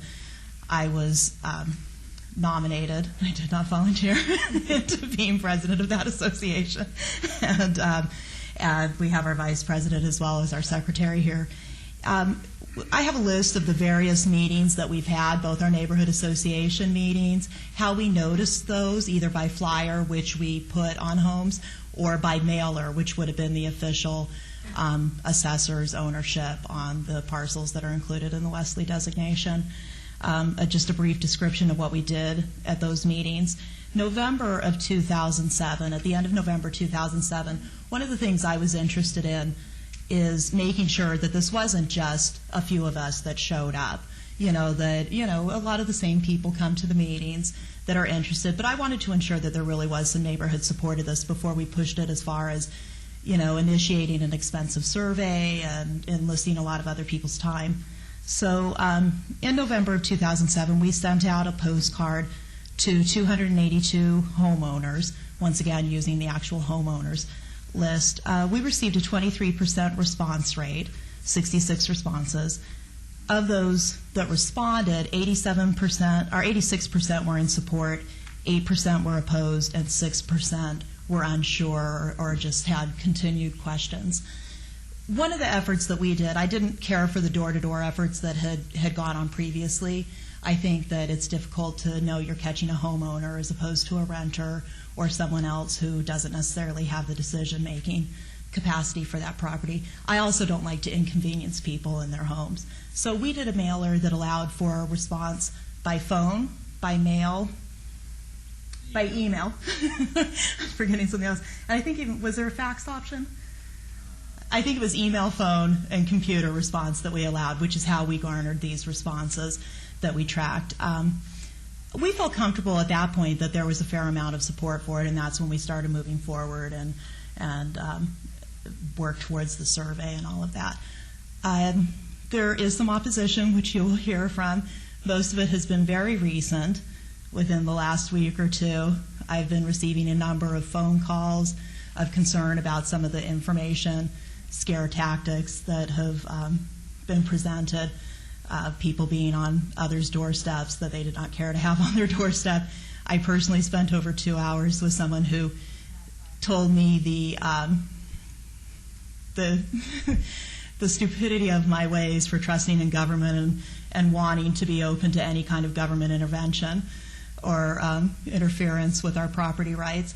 I don't think I garnered much support when he found out that I worked for a county commissioner. So that's kind of where things stand right now. I think that we have a fair number of people here in support, if we can get a raise of hands of folks that are supporting this effort here tonight. And how many of those are original owners?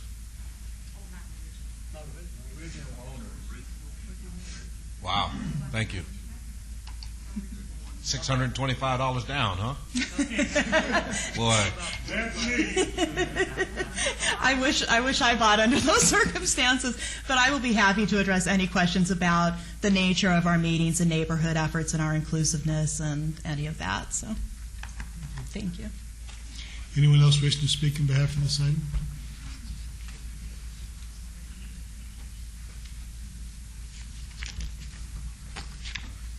Joseph Thomas, and I live at 3400 Wesley. I am an owner. I've been in the neighborhood 8 years, owning that house. I just would like to make several points that I feel like need to be considered for this. I'm flattered. I'm very flattered. But there are several issues that I think that need to be brought up. First and foremost is, based on the criteria that's identified, none of these properties qualify under the National Register,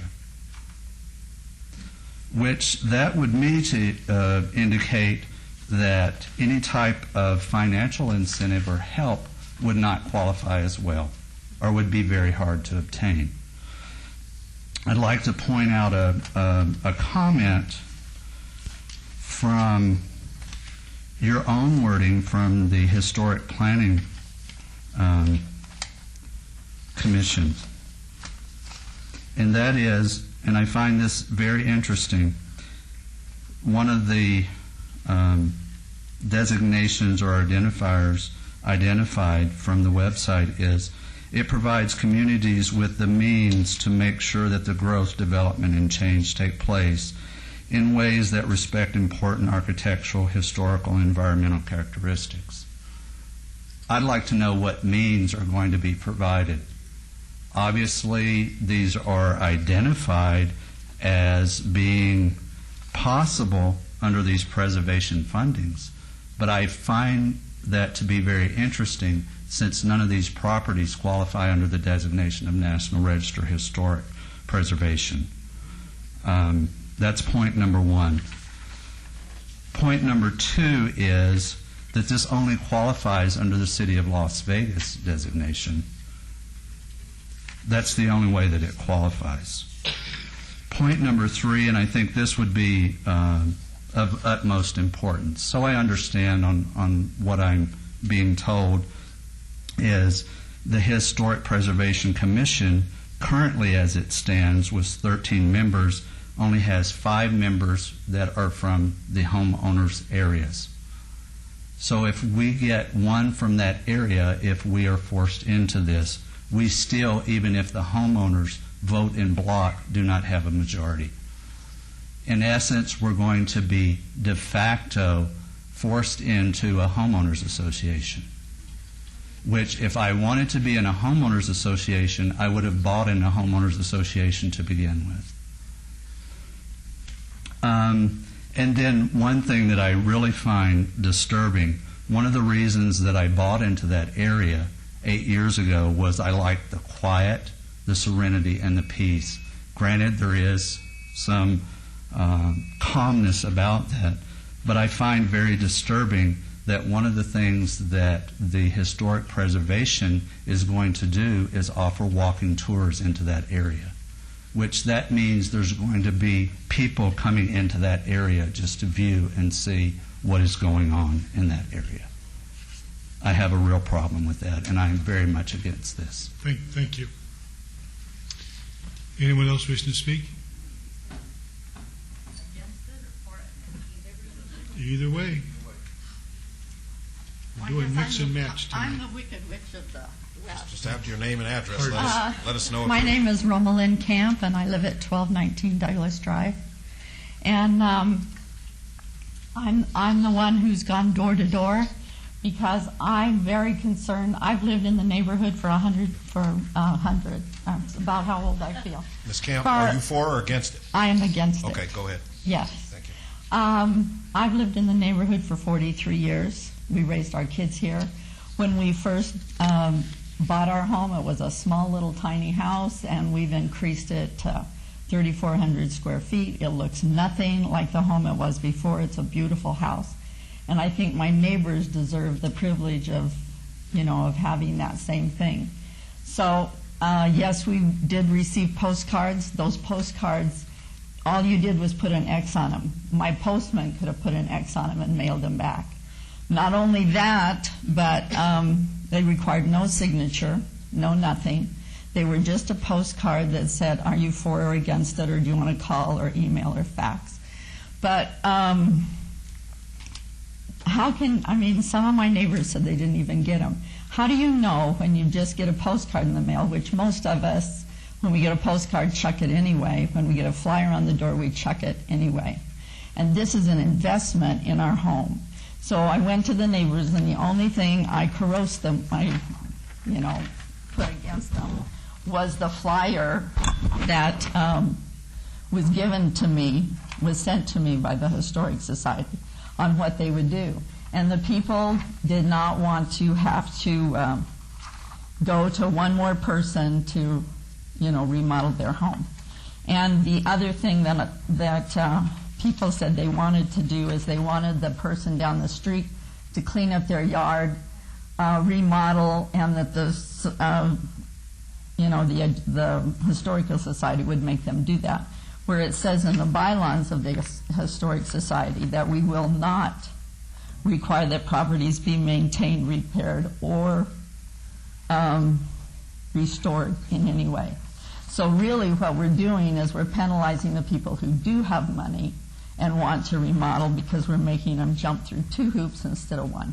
So I do have a petition. There's, I hate this, there's 288 homes in our neighborhood. 13 of those homes are businesses, so they're no longer counted. There's 275 private homes.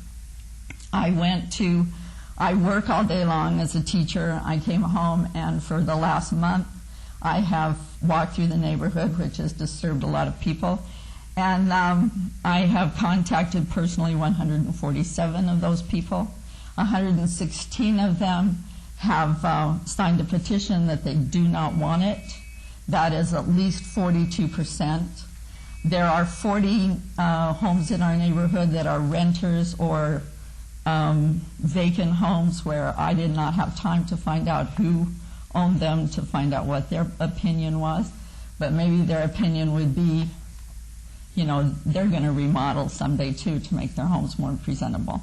I did not visit 88 of the homes where people did live because their schedules aren't the same as mine and they were never home. So I do have a petition, and these people are homeowners. You'll notice that some of the names are scratched out because people got over anxious and 2 people from the same home signed. Or when somebody else came around with a petition, they signed the same petition. So I went through and crossed out all those. Do you want to see this? With the city clerk, so it'll become part of the official record. Thank you. Thank you. Anyone else wish to speak on the matter?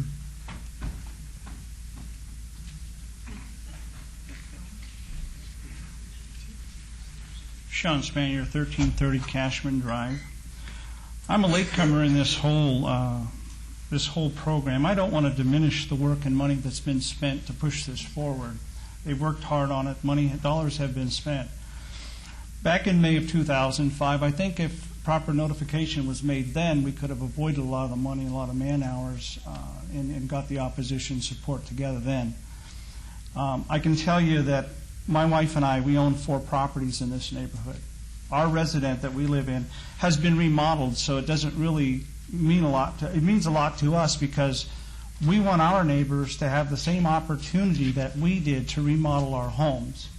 Now, I don't know if any of you commissioners have ever gone through the permit process to get a permit to do something at your property. It's pretty intimidating, especially if you're not familiar with the process. Now, with the commission, with this particular designation, we now have to go to the Preservation Commission and basically get a certificate of appropriateness from them to draw a permit to put something on the fascia of our home. And it also includes the rear of the home as well.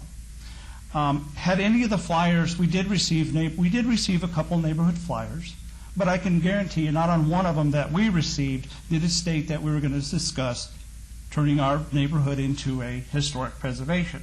Fortunately, I couldn't make any of the meetings. I wish I could have. But had that been stated on there and clearly stated, somebody would have been there. Okay, I could have changed my schedule to be there. So I've known about this maybe for 30 days now. We did receive a postcard in the mail, but we received 1, not 4. We own 4 properties there. We received 1. So that tells me that maybe 25% of the homes were noticed. If that's true, we don't have a good accounting of the opposition and support for this. I did do some canvassing. We did talk about it. There's a lot of things that are...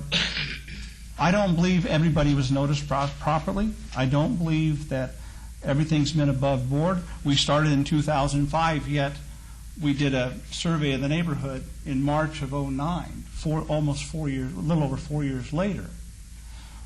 Nobody was notified they were doing a survey of our neighborhood to see if it qualifies for a historic preservation. Otherwise, we could have had opposition then. So the late opposition is because of what happened, how it all transpired, how it was noticed. Not because we just all jumped up one day and said, hey, we oppose this. It's because we didn't know about it from the beginning. Had it been properly noticed then, we wouldn't probably be here today. Going forward, the bottom line, commissioners, are either historic preservation designation is good for a neighborhood or it's not.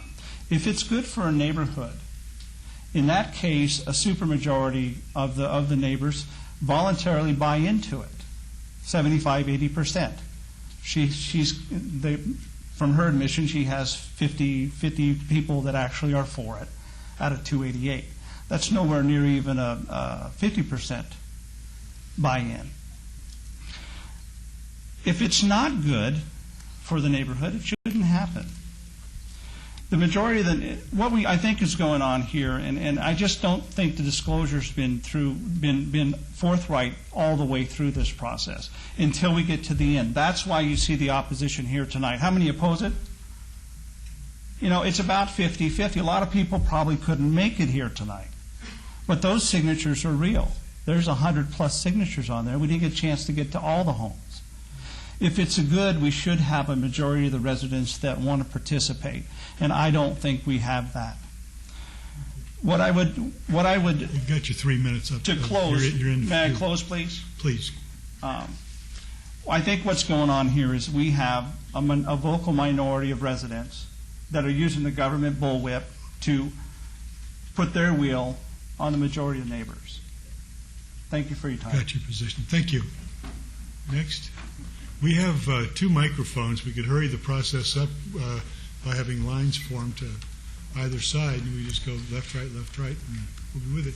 And also, it would kind of get us to the punchline a lot sooner if you'd say, my name's XYZ, and I'm in support of this, and bring up new... I'll be very short. My name is Dan Connell. I live at 1141 Belleville Drive. I've been in Wesley Track for 38 years. There's been some modifications to my home, yes. One of the things is Wesley Track homes are among some of the best built homes in this valley. I knew the builders. You for I or was against friends it? with some of them. The other thing is, as far as a national preservation, no, that's not it, per the other gentleman.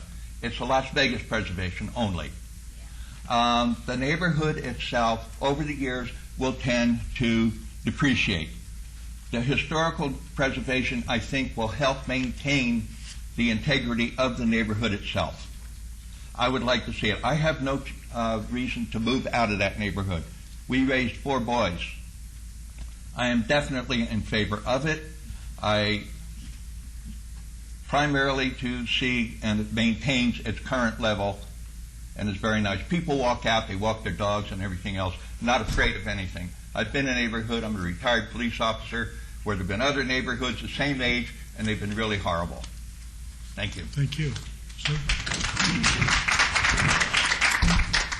Good evening. My name is Steve McCoy. I've lived at 1266 Douglas Drive in the Wesley Tract since July of 1976, 33 years. We love the neighborhood. But as you could see by the picture that was shown earlier, the original homes in that neighborhood were very, very modest. Many of the homes have been changed and improved, and you would find, if you spent time going through the neighborhood, that the nicest homes are the ones that have been added on to and a variety of improvements made. The advantage to people moving into the neighborhood is, you start out maybe with a reasonably priced home, small home, but a large lot with the possibility that you can add on as your family grows. And we've seen that happen repeatedly over the years, and I think it's raised the property value and raised the value of the neighborhood. When I look at the historic resource survey that was done and read through that, the thing that comes through strongest to me as a predominant characteristic that they're citing in here, Dr. Painter is citing, is that it's a non-distinctive neighborhood, a functional but non-distinctive. And if the Historic Preservation Society or the neighborhood association builds their decisions on the work that was done here. I guess I have some concerns because I don't see the advantage of keeping the neighborhood super modest and non-distinctive. For example, I want to read just one brief little section here. This is about doors. When doors were built, or when built, the homes at Wesley had flush doors without embellishment. It is desirable to retain this plain appearance in any new doors. Replacement doors in view of the public streets should be simple. Windows with unusual shapes, such as fan lights, should be avoided. Double doors should be avoided. And you see this throughout all of the recommendations in here. This is what makes the neighborhood distinctive, but I don't think it should remain distinctive in that sense. We want the neighborhood to get better, not remain modest and low scale. In 1990, we added 600 square feet onto our house. It blends in very well with the architecture of the neighborhood. We're planning on adding more. We certainly do not wish to maintain, as is recommended in here, the casement windows that are steel. They rust, they constantly need paint. The glazing constantly chips and cracks in this weather. The glass is super thin, unenergy efficient, drafty in the heat of the year. They're hot anywhere near a window. In the cool of the year, they're cold. If you're on the north side of the house, you freeze.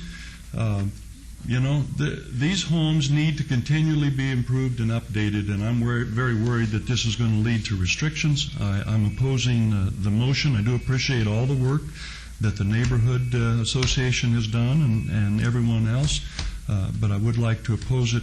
And I do worry about the potential capriciousness of a neighborhood governance body, not totally representative of everybody and supported by everybody making decisions that affect everybody in the neighborhood.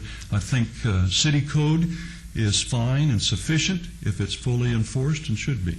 Thank you very much. Thank you. Sir? Scott Dunham. Scott, can you let us know right up front whether you're supporting it or against it instead of halfway through your... I'm against it. My name is Scott Dunham, 1244 Barnard Drive. I bought a home there 15 years ago, modest home, $120,000 I paid for it. At the height, in all the work I've done on the house, beautifying it, my house has fake veneer brick on it. I've got the pop-out stucco around the windows. I changed my windows. I've kept the encasements, but put replacement windows inside of them. Improved my energy tremendously. My power bills were getting way out of hand. To be able to do those things on these homes makes it a more enjoyable living in that neighborhood. It is a beautiful, quiet neighborhood. I'd like to keep the traffic down as much as possible. I don't want to bring people in to come and look at historical homes. I don't think they value it. I'm from Oak Park, Illinois. One of my relatives own a Freight Right home, which is a national treasure of architecture.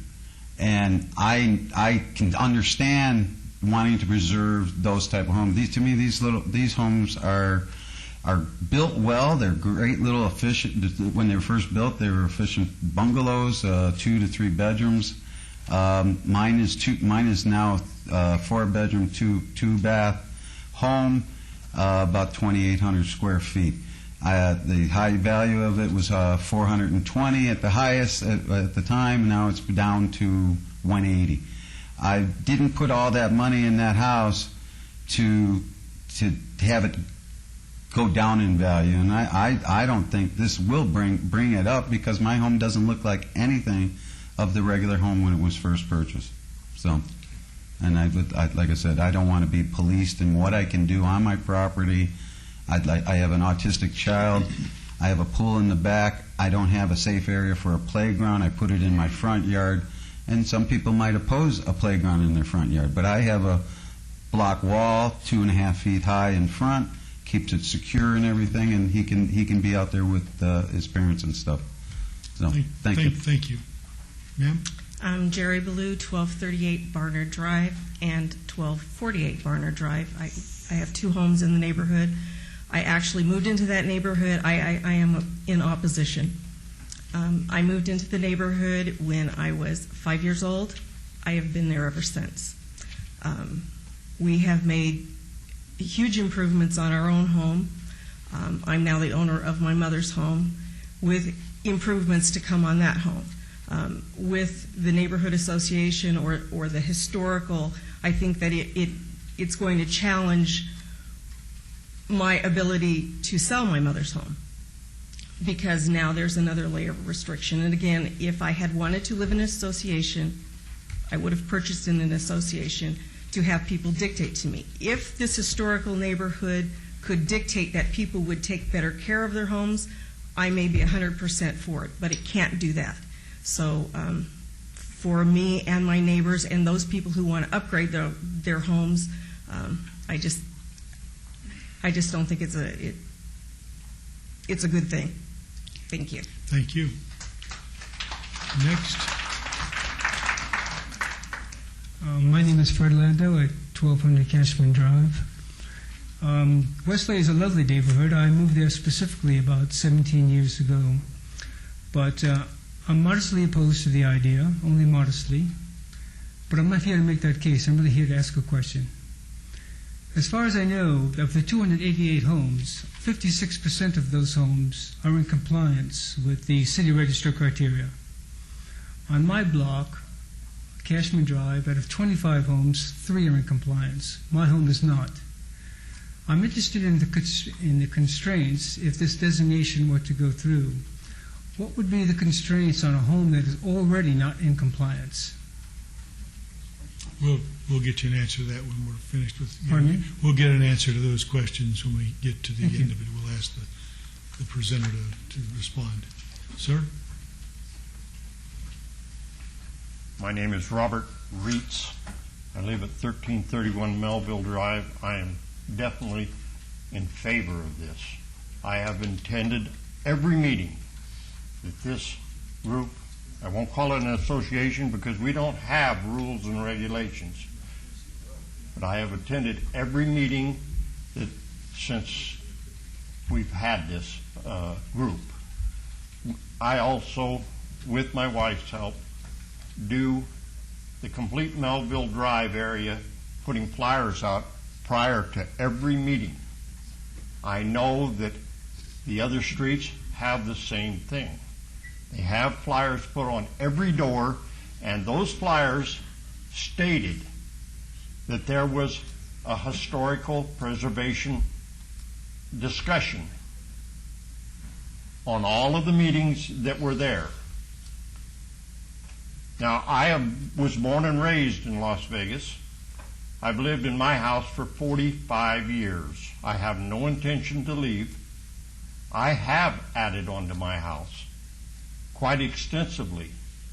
I get compliments, and my wife gets compliments every day of people that walk the neighborhood, because we have a beautiful neighborhood, as to our home being exceptionally well maintained. I don't know what to tell you about people that have the idea that they're going to have to paint their house. I had one of my neighbors that was so uneducated, he came and asked me when the last meeting with the historical, did it pass? I said, yes, they passed it. He says, when do we have to move out? I said, what do you talk about, move out? He says, well, it's going historical. That means we all got to move out. I says, no, that's not going to happen. That's not the purpose of this. Now, there's been a number of people get up and say that they were not notified. I cannot imagine that they weren't notified. They say they only learned of this 2 weeks ago, or in a short period of time ago. The city put up signs notifying them, everybody in the neighborhood, completely around the neighborhood, 5 or 6 of them. I'd say they were 3 foot by 4 foot signs put out that this was happening months ago. I don't see that they can come the last minute and state, we didn't know about it. That's ridiculous. I am very much in favor of it. Our officers or our group or whatever you want to call us, other than derogatory, has worked mighty hard to get this. The city has put a lot of money into this, a grant, Correct. and it's Thank- wrong. Thank you. Thank you. Ma'am? Good evening. My name is Mrs. Bray, and I live at 1307 Millville Drive. And I'll have to say, I am opposed to this personally. I'll probably lose some friendships on this tonight. But there is one issue that I'd like to address, and that is the issue of being notified about the meetings. I personally have been notified time and time again. And I think I'm probably not the only household or individual in the neighborhood whose life is just a matter of survival. Okay?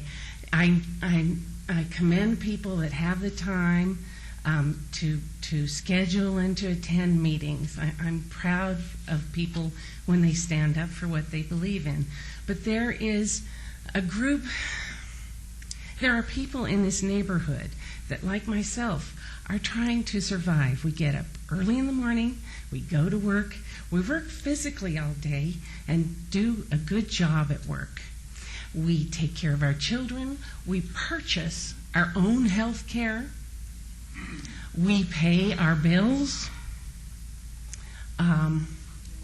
and sometimes we don't have it in us to do the yard work. Some of us are ill. Some of our neighbors have mental problems. Okay? They don't want to go outside. You know? I heard you address something earlier in the evening where you said, what might be an alternative? And I'm just wondering, for the people that do have the time and would like to see their neighborhood be attractive, perhaps maybe there's a third way. Perhaps they could be more understanding to their less fortunate neighbors. Perhaps they could understand why their yards aren't up to their personal standards. And I have to say, I do have neighbors that have beautifully manicured lawns, okay? But guess what? Their style is not my style. And yet, I believe in living and let living. That's their choice. And like many of the people in this neighborhood, I moved into this neighborhood because it allowed me to express my individuality no matter what it was.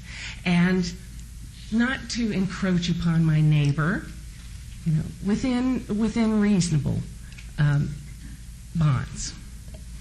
boundaries, excuse me.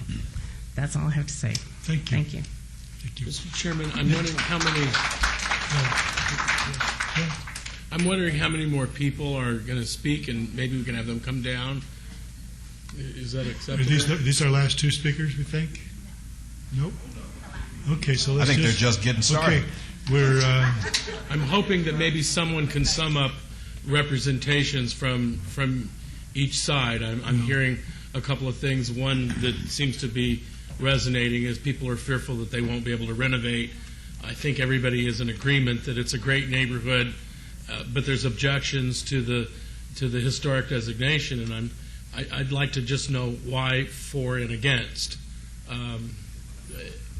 Obviously, everybody's passionate about that, but I'm not sure that it would serve everyone's interest. Let's see if we can bring up new information. You know. My name's Lisa Caddick. I live at 1201 Bernard Drive. For it or against it? I'm for it. Okay. I really would like it to pass. And is there something that you guys really want to know, or is there any questions that you really have about?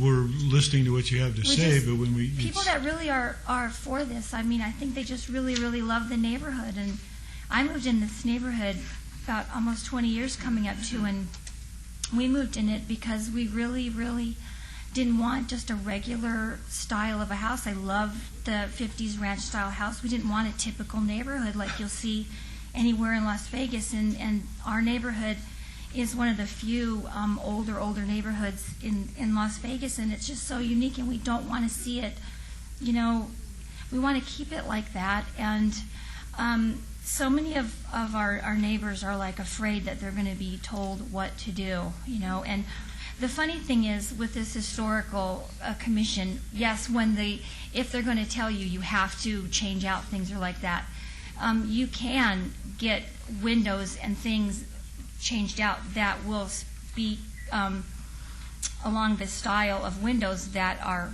typical with the style. So if you have to change out your windows to make them more energy efficient, they can go along with the style that we have currently now. So it can have a happy medium. Do you know what I mean? Where you can have, you can still have the historical committee tell you, yes, you can have an addition, you can make your changes. It's not like nobody can make additions, nobody can go ahead and make changes to their house. You can still do those things, but yet you can keep the integrity of the style. And a lot of people have went along and made these changes to their houses, and that's why our neighborhood has horrible additions. Really, they look kind of bad. Some of the people have done things to their houses that you can drive down the street, and one house would have a totally different style than another. So I think the commission wants to keep the integrity and make it kind of look, like a nice neighborhood like it used to look, and everybody's got really strong feelings about it because they've lived here so long, and it's such a quiet neighborhood, and it's very unique to the valley, and we really love it there. Thank you. So thank you very much for your time. Next, sir. Hi. George Handel at 1246 Cashman Drive. I'm probably one of the newest homeowners right now in that neighborhood, and one of the reasons why I moved to that neighborhood is because it's a lovely, quiet neighborhood, safe neighborhood. And with that historical thing is not a bad thing, but I'm against it for a few reasons. Because one of the reasons I'm purchasing a house outside of a society, outside of a place where I have to pay some sort of fees, they can tell me what to do and what not to do. That's the reason why I did not buy a house over there. That's why I picked this neighborhood. Because if I want to do any kind of modification on my house in the future, I want to be able to do so without having anybody interrupt and tell me you can't do this or you cannot do that. Unless they pay my mortgage payment, and that's okay. That's one. The second thing is with the house values, I don't believe being a historical neighborhood is going to raise the value of that house at all. All the houses, the value of the houses in every single neighborhood is going to go up with the economy regardless. Now, they might maintain a little bit because of a historical or not. It depends on what kind of restrictions and what is all involved in to be in a historical neighborhood. But the economy pretty much what controls the value of the house, and that's what a lot of people don't understand nowadays. And therefore, I'm totally against that one. Thank you. Thank you. Sir? William Camp, 1219 Douglas Drive. I'm against this proposal for a couple of reasons. I'd rather see them go back and try it all over again and do it right. Each one of you, I looked in your districts, each one of you in your wards have this same problem. You have all kinds of organizations that represent neighborhoods and commissions. There's only one that's been passed, John S. Parks, which really surprised me as I went into it, that Courtney is the actual person that did the foot walkthrough. Courtney did this walkthrough, which is a wonderful thing. Why, with her help, did we not get something like this in our area? I don't care if they came around with flyers. Why didn't they try to make an effort to have us involved? You get a record of how many people came to their meetings. There's 275 people in that area that could have come. You take the renters out, you still have at least 200 people. We used to come out with neighborhood to watch with our scouts, and we always went door to door. There was something in the window that said we'd been there. You're going to have the same problem. Are these people really coming to your door, or do they just drop a flyer off? Point in case, we have a flyer right here sent out by you. This went 3 blocks away from our area. Over to the lady's address is 1505 Eaton. Okay? Does that help you guys? We don't hate you, but we're really concerned that this isn't working out. Something's wrong. You can have that. I got a note from Mooney's office. This is her rundown. I have the same thing she just put up there. Give me 1 minute to do the same thing she did. I went through it, and from the beginning she's been interested in this program. That's usually not the way it works. You usually get the support from the community, and then you go in and say, hey, do you want to be historical? Is there an advantage to it or not? And you're going to have the same thing in your areas. What's the advantage? Well, you should have an organization or at least a commission before you start trying to sell something. No, she came in and says from the very first meeting, and she said it herself, I can't believe she did, I was there encouraging these people. How many people did she encourage? 50? 60? It didn't represent. When did they first realize that they didn't have 200 people there? I would like to say one more thing. There is really a good way to do this. In Lois Tartanian's letter that she wrote to us, that she sends out every month, Glen Heather, which is in our area, which is just below us, and Scotch 80s, and Rancho Circle, they're all the same age as we are. They have a state community association. And they said, glad to get a vote there anyhow. They said that the nice thing is they communicate. They're not historical yet, but they send out a newsletter and they make every effort to get a hold of their people. And they together have their own parties. They change signs in their area. They have a wonderful association. That's what we should be like. Nobody was better than we were. This one thing has made enemies out of good neighbors in our area. Shame. It doesn't need to be that way. Most of these people that even don't want it or are in favor of it have homes that don't qualify. This little map, I'll leave it with you, it shows you that the homes everyone that's in dark, not pink, the dark lettered ones are the ones that took to qualify. Didn't even make the 60% the state would accept. And the thing is that thick she read from. But the pink represents the people who live in those homes who do not favor this. So even of the qualified people, the ones in pink say, no, we don't. Thank you. I'm not in favor of this. Okay. And I don't think the community is. Next. Good evening, Mr. Chairman, and all of you. My name is Tom Lubas, 1128 Douglas Drive. I bought a house back in 1975. Since then, I live there. I heard some people, they says, very well-built houses there. Can be, in a way. But to today's code, those houses don't qualify for anything. Back then, we don't have the appliances we have today's. Back then, they were allowed to have better windows than we have now. Back then, we have bar tiles, which we can find now. So now, as a general contractor, I bought this house with the idea to extend it later on, because I have a big property. Now, they're telling me, no, you can't build in the front. You got to go in the back. The building code says we allow to build 20 feet from the back of the sidewalk and 20 feet from the back fence, the back property line, and 5 and 5, right? So now, why I have to have more government when we have everything in place? If we're going to go before you to get a zoning or to change or come for a variance, yes, we come to you. If we have to go for a permit, we go to the building department. If we have to go for a beautification problem, we go to the beautification department or to the court enforcement. So why do we have to have more government now? What is the idea? What is the rationale to change whatever we have there? I don't see why. I'm against it, and thank you very much for keeping me out. Thank you, Mr. Rivas. Sir? Do we have an overhead projector? Yes, there's a section right there. Yeah. I'm opposed to it. Your name, sir? Harry Pappas. I'm here to represent Harry Pappas. No. 1909 D. Ozma. I'm representing my mother tonight, who lives in the neighborhood. I'm here to represent 2 generations of the Pappas family that have resided on Cashman Drive, which is part of the Wesley neighborhood. We strongly oppose this designation for our neighborhood. We feel that a decline, or at best, a stagnation of home and property values will occur, especially when people fully comprehend the governmental control and restrictions that will be implemented. Approximately 50 years ago, the Pappas family moved into the Wesley neighborhood from downtown Las Vegas.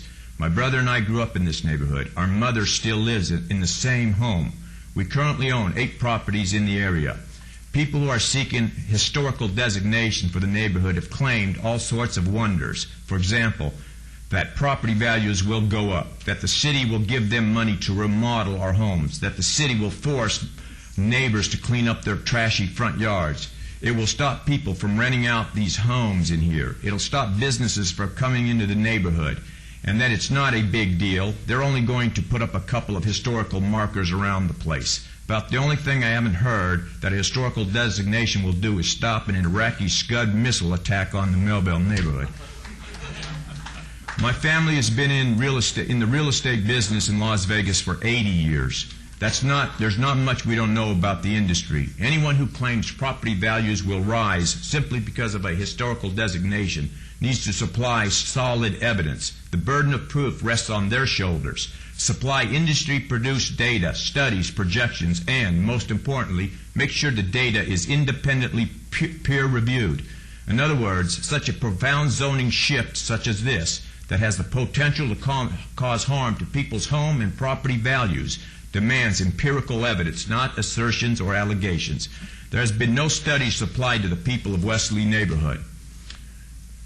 Mrs. Wattenberger, who is a big supporter of the designation, appeared in the Las Vegas Review-Journal, which I have right here. Mrs. Wattenberger? That's me. Good. I grew up with her children, by the way. Ms. Wattenberger made the statement in the paper, quote, "You're not going to have the guy putting the car in the yard and fixing the car. There will be some control. Yet, the information that I have received from the city says that this is a code enforcement matter. Jurisdiction will reside with code enforcement now and then if this should change. I don't believe a historical designation will stop people from renting homes either. If I'm wrong, I would like to be corrected. It will keep businesses out of the neighborhood. A snowball on Las Vegas Boulevard in July has better odds than a business being plopped down in the neighborhood. Protection against a Scud missile attack? That one might be worth looking into.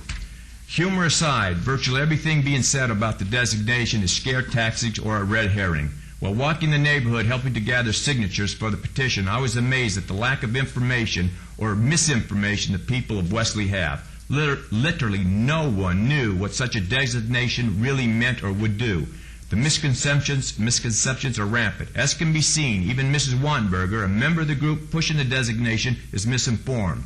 In addition, many people who are for the designation have remodeled their homes considerable.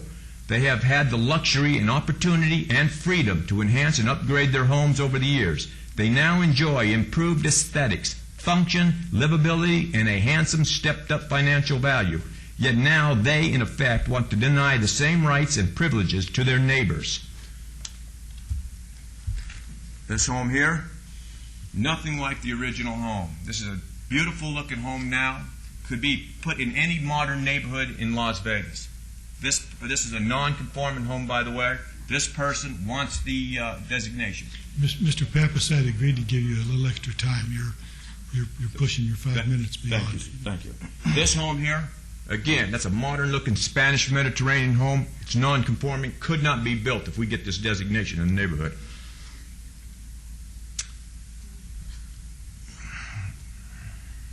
Homeowners are being asked to vote on a subject that will have serious ramifications and consequences.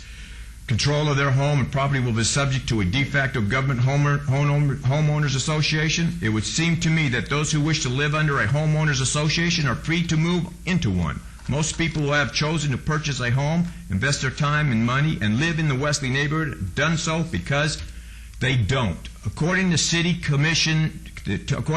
Commission Wesley Neighborhood Resource Study, 84% of the homes on Cashman Drive are classified as non-conforming. In other words, they do not meet the standard for historical home. Approximately 85 to 90% of the homeowners on Cashman are opposed to the designation. It clearly appears that this matter ought to be referred back to the city planning and the neighborhood association so the people of Wesley neighborhood can make a rational and fully informed decision before being asked to vote on such a significant issue. Misunderstandings, erroneous information, and an almost total lack of solid data currently exist. This designation has the potential to have dramatic, profound, and permanent life-changing effect on the homeowners of Wesley neighborhood, their families, and on the financial well-being now and far into the future. This issue must be studied and considered carefully. Thank you. Good evening. I'm John Paul Mulcahy, 1325 Darmac Drive, and I'm in favor of this. I happen to be the vice president of the Neighborhood Association, very loosely organized group. We have a city liaison.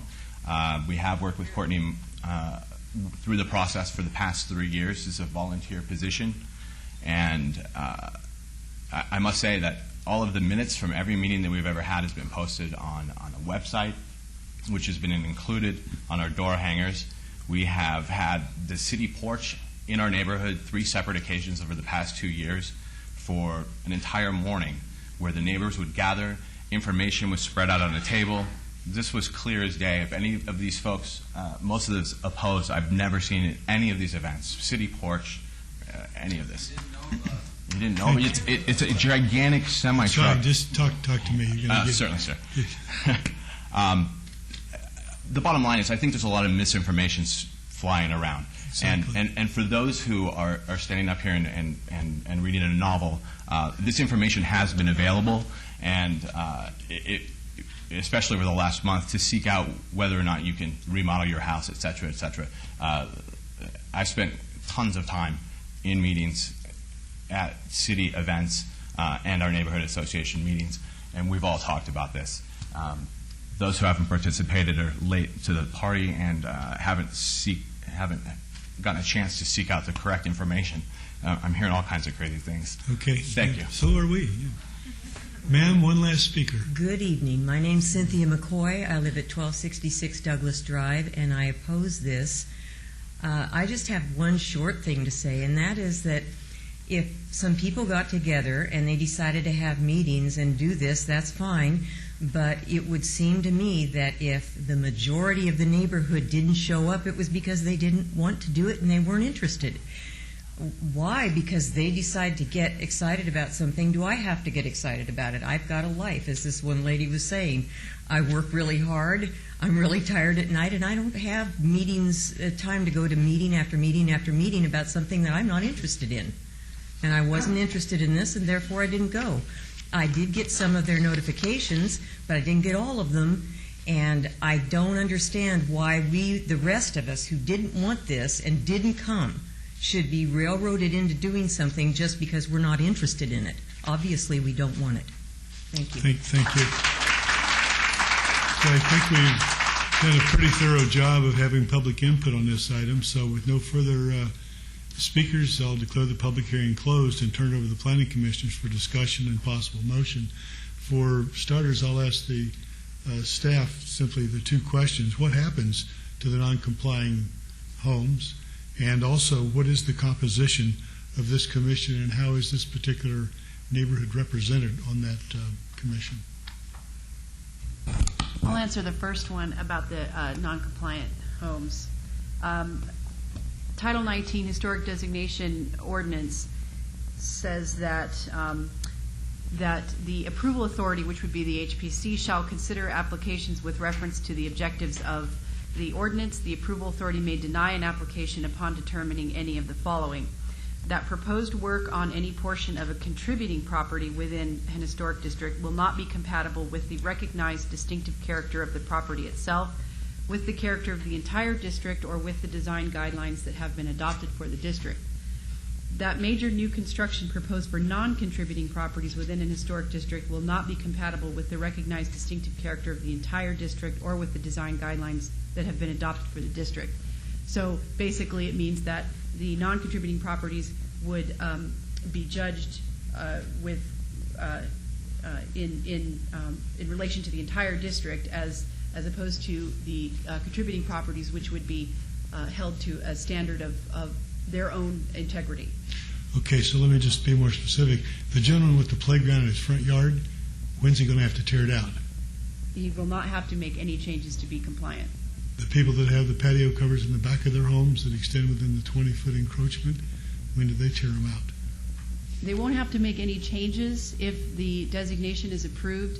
The Historic Preservation Commission only reviews those projects or those construction that can be viewed from the right-of-way. So any kind of So construction... if it's to the side of the home, retroactive is what I'm digging at. Right. No Yes. retroactive No, there's enforcement. nothing retroactive. No. What about the bright blue house with the orange trim? Property owners are free to paint their building as they see fit. So all of this retroactive enforcement is not going to occur. Right. Okay. It will not occur. Now tell me, how does the composition of the committee and how many people actually live in this district that are going to be voting as to whether someone could have a permit to make modifications to the residence? Currently, there is no one on the commission that lives within the Wesley neighborhood. Thank you. I'm sorry? Oh, I think. However, what the designation requires is that one person from the neighborhood become a member of the Historic Preservation Commission if possible. Back to my point. Where does that happen to you? Okay, thank you very much. Other May commissioners I have any ask- questions? I'd like to ask one question, please. So if a young family moves in and they have a small home and they want to add the 600 feet or like these people have done, because I understand that. You have more children, you live in this lovely little neighborhood and it's all great, and then you have a few children and you want to add. Are these people still able to add the square footage to their home under this historical? Yes. There are certain requirements that they would have to meet for the addition, however. What has happened with the John S. Park neighborhood is people have come in and requested large additions, small additions, you name it, to their homes. What happens is I like to have them come in early and they can meet with me before it goes to the Historic Preservation Commission, and I talk to them about all of their options for the addition. What the Historic Preservation Commission really wants to look at is that the addition is compatible with either the existing architectural integrity of the home or of the district. I've never seen the commission deny an addition. They just like to see that the addition is compatible. Okay, and then I have one other question, please, through the commissioner, if somebody came into this lovely neighborhood and let's say bought 1 or 2 or 3 or 4 homes, say very close to each other, could they knock all 3 or 4 or 5 or 6 of them down? And let's just say put a fence around them and decide what they're going to do with them later? Or would this mean that they couldn't do something like that in this neighborhood under this historical? I'm asking you if they could come in, buy a house or 2, and knock them down, and let them just put a nice little fence around them and decide what they're going to do with them later. There's a process for the application for demolition of historic properties. The Historic Preservation Commission would probably, staff would recommend denial of demolition of a property because it is within the historic district. The Historic Preservation Commission would vote as they saw fit on that. Okay, and I would like to say on the record, the reason I bring that up is because I live not in an association. I live on Rancho Road itself, and Rancho just south of Alta, and it sickens me when I drive west on Alta to Campbell and I see 4 or 5 or 6 houses that were purchased by a man, and he knocked them down, put a fence around them, and it's sitting there as blight. And what makes me, and I see the sign that says Historical Street Alta on one end and Historical Street Alta on the other end, but it never included those homes. And had it included those beautiful homes, those homes would still be standing, and this man would not have been able to rip those down. And as much as I sympathize with everyone that's against this, I look at blight every day of my life. I'm wondering what's going to happen to those properties, because he could sit on those for the next 10 or 15 or 20 years, and they might end up being nothing. And I don't want that to happen to Wesley neighborhood, and I don't want that to happen to Scotch 80s, and I don't want that to happen anywhere into the heartbeat of my neighborhood, because even though I'm not in your neighborhood, I am your neighbor. And I don't ever want to see what happened in my neighborhood to big, beautiful homes happen to your neighborhood. And it's happened to me. Drive down there and take a look at it. So, well, that's none of my business. My business is protecting my neighborhood, and it breaks my heart, sir. Just Thank talk you. through me.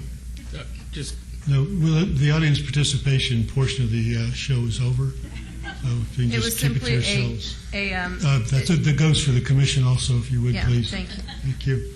Anyone else have a comment? Chairman, a couple of observations. I went through this up here on this dais years ago with the John S. Park neighborhood that ultimately achieved the historic status. The arguments were essentially identical. I think there was a lot of misinformation. The unfortunate thing about this process is that it takes good people and I think often puts them at opposite ends of the spectrum in terms of their beliefs, and yet the overriding common denominator is that everybody loves their neighborhood. I've not heard anybody say, I live in this rat hole of a neighborhood and I can't wait to get out. It's just the opposite. I think you all have more in common than not. The problem is the information in terms of what is the actual consequence if this historic neighborhood designation is approved. And again, I saw this with John S. Park, and the exact same issues and fears were raised. Most of them, I think, came to pass, and there are people who disagreed with the recommendation for historic designation, and I know I've talked with a few that have changed their mind since. Does it add an extra layer of bureaucracy or compliance? Yes, it does in some cases. But I don't know that it is necessarily that onerous, and the way I understand it, it doesn't cost anything. It probably does take an additional step. The Historic Preservation Commission is not designed to represent a specific area. It's from members of the community, and I believe there's a makeup of who those people are and what their backgrounds would be. There was a statement made, though, that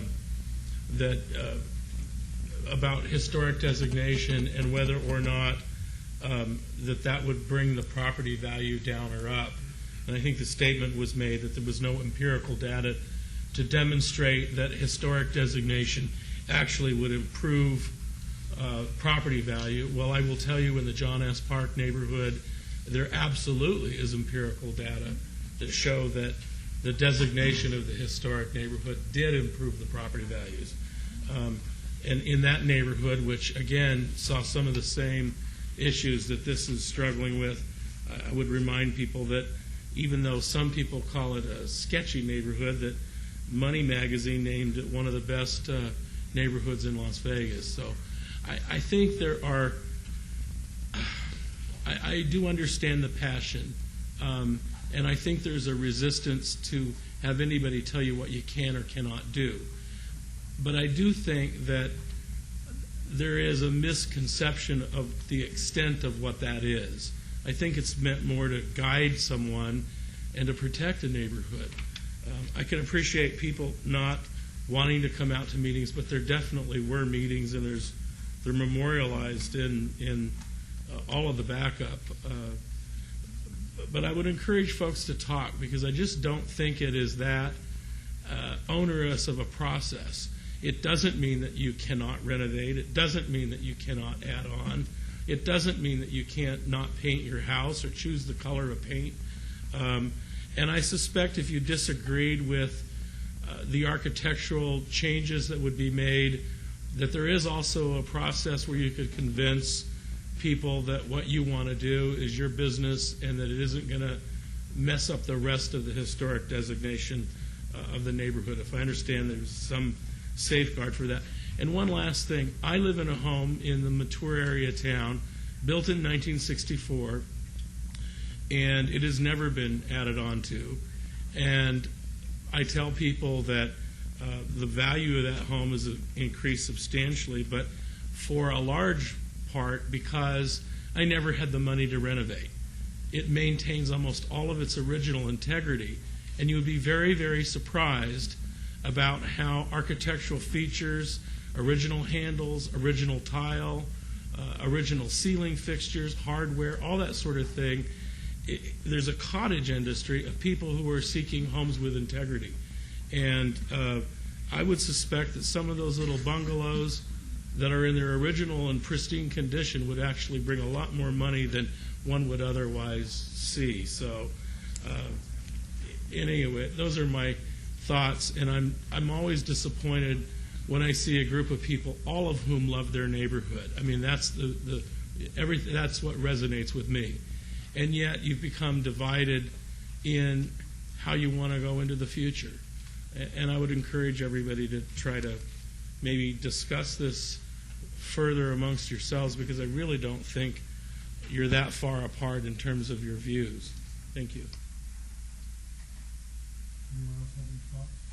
Yes, Mr. Chairman. I think I'm inclined to agree with Mr. Camp, I believe his name was, who was up here earlier, about starting over. I'm looking out across this crowd here, and there is a wide divergence of opinion on what to do with this neighborhood. It seems like it's starting to generate a lot of ill will and everything else. I think there seems to be some misinformation going both ways. There seems to be good information going both ways. It might be a good idea to start this thing over again, come back either united one way or the other. The second concern I have in this type of situation, I grew up not more than a couple blocks from that area, right next to Vegas Verdes Elementary School. And I played in that area where you guys live when I was a kid. I had friends in that area. And I do know that the area has improved greatly from the time I was a kid. A lot of folks have put a lot of money, a lot of time, a lot of effort into improving their respective properties. And that's one of the beauties of that neighborhood, that you could go in there and do those types of improvements. What will happen, or one of the concerns I have, are we creating a different class of homeowner in that area, where you have folks that have already had the opportunity to improve their properties and do what they wanted to do, and somebody else comes in and buys one of these houses, as one of the commissioners was alluding to, that if you have a young family and you want to expand, you may be prohibited possibly, I don't know for a fact, of being able to expand it the way you want.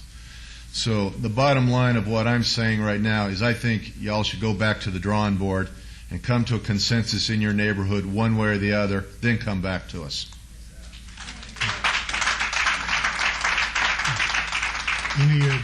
I also share some of those concerns. I live in a community that has a master homeowners association and then a sub-association.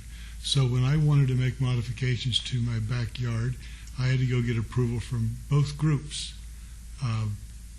They had troubles getting quorums at both groups that had approval authority over my request.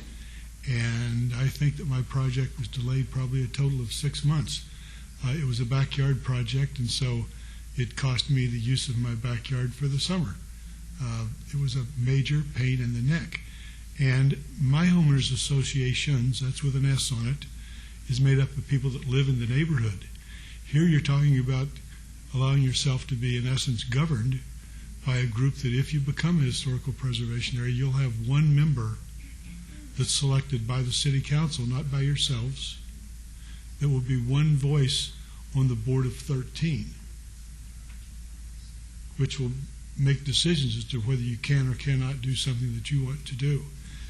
That gives me major concern, because I know how difficult living under an HOA, and I understand that this is not an HOA, but it has a lot of the similar features. And I think that you've got to have a whole lot more agreement on how it will work, how it's going to impact you, and how this, you say there's none of them have ever been turned down. Well, if none of them are turned down, why in the world do they do it then?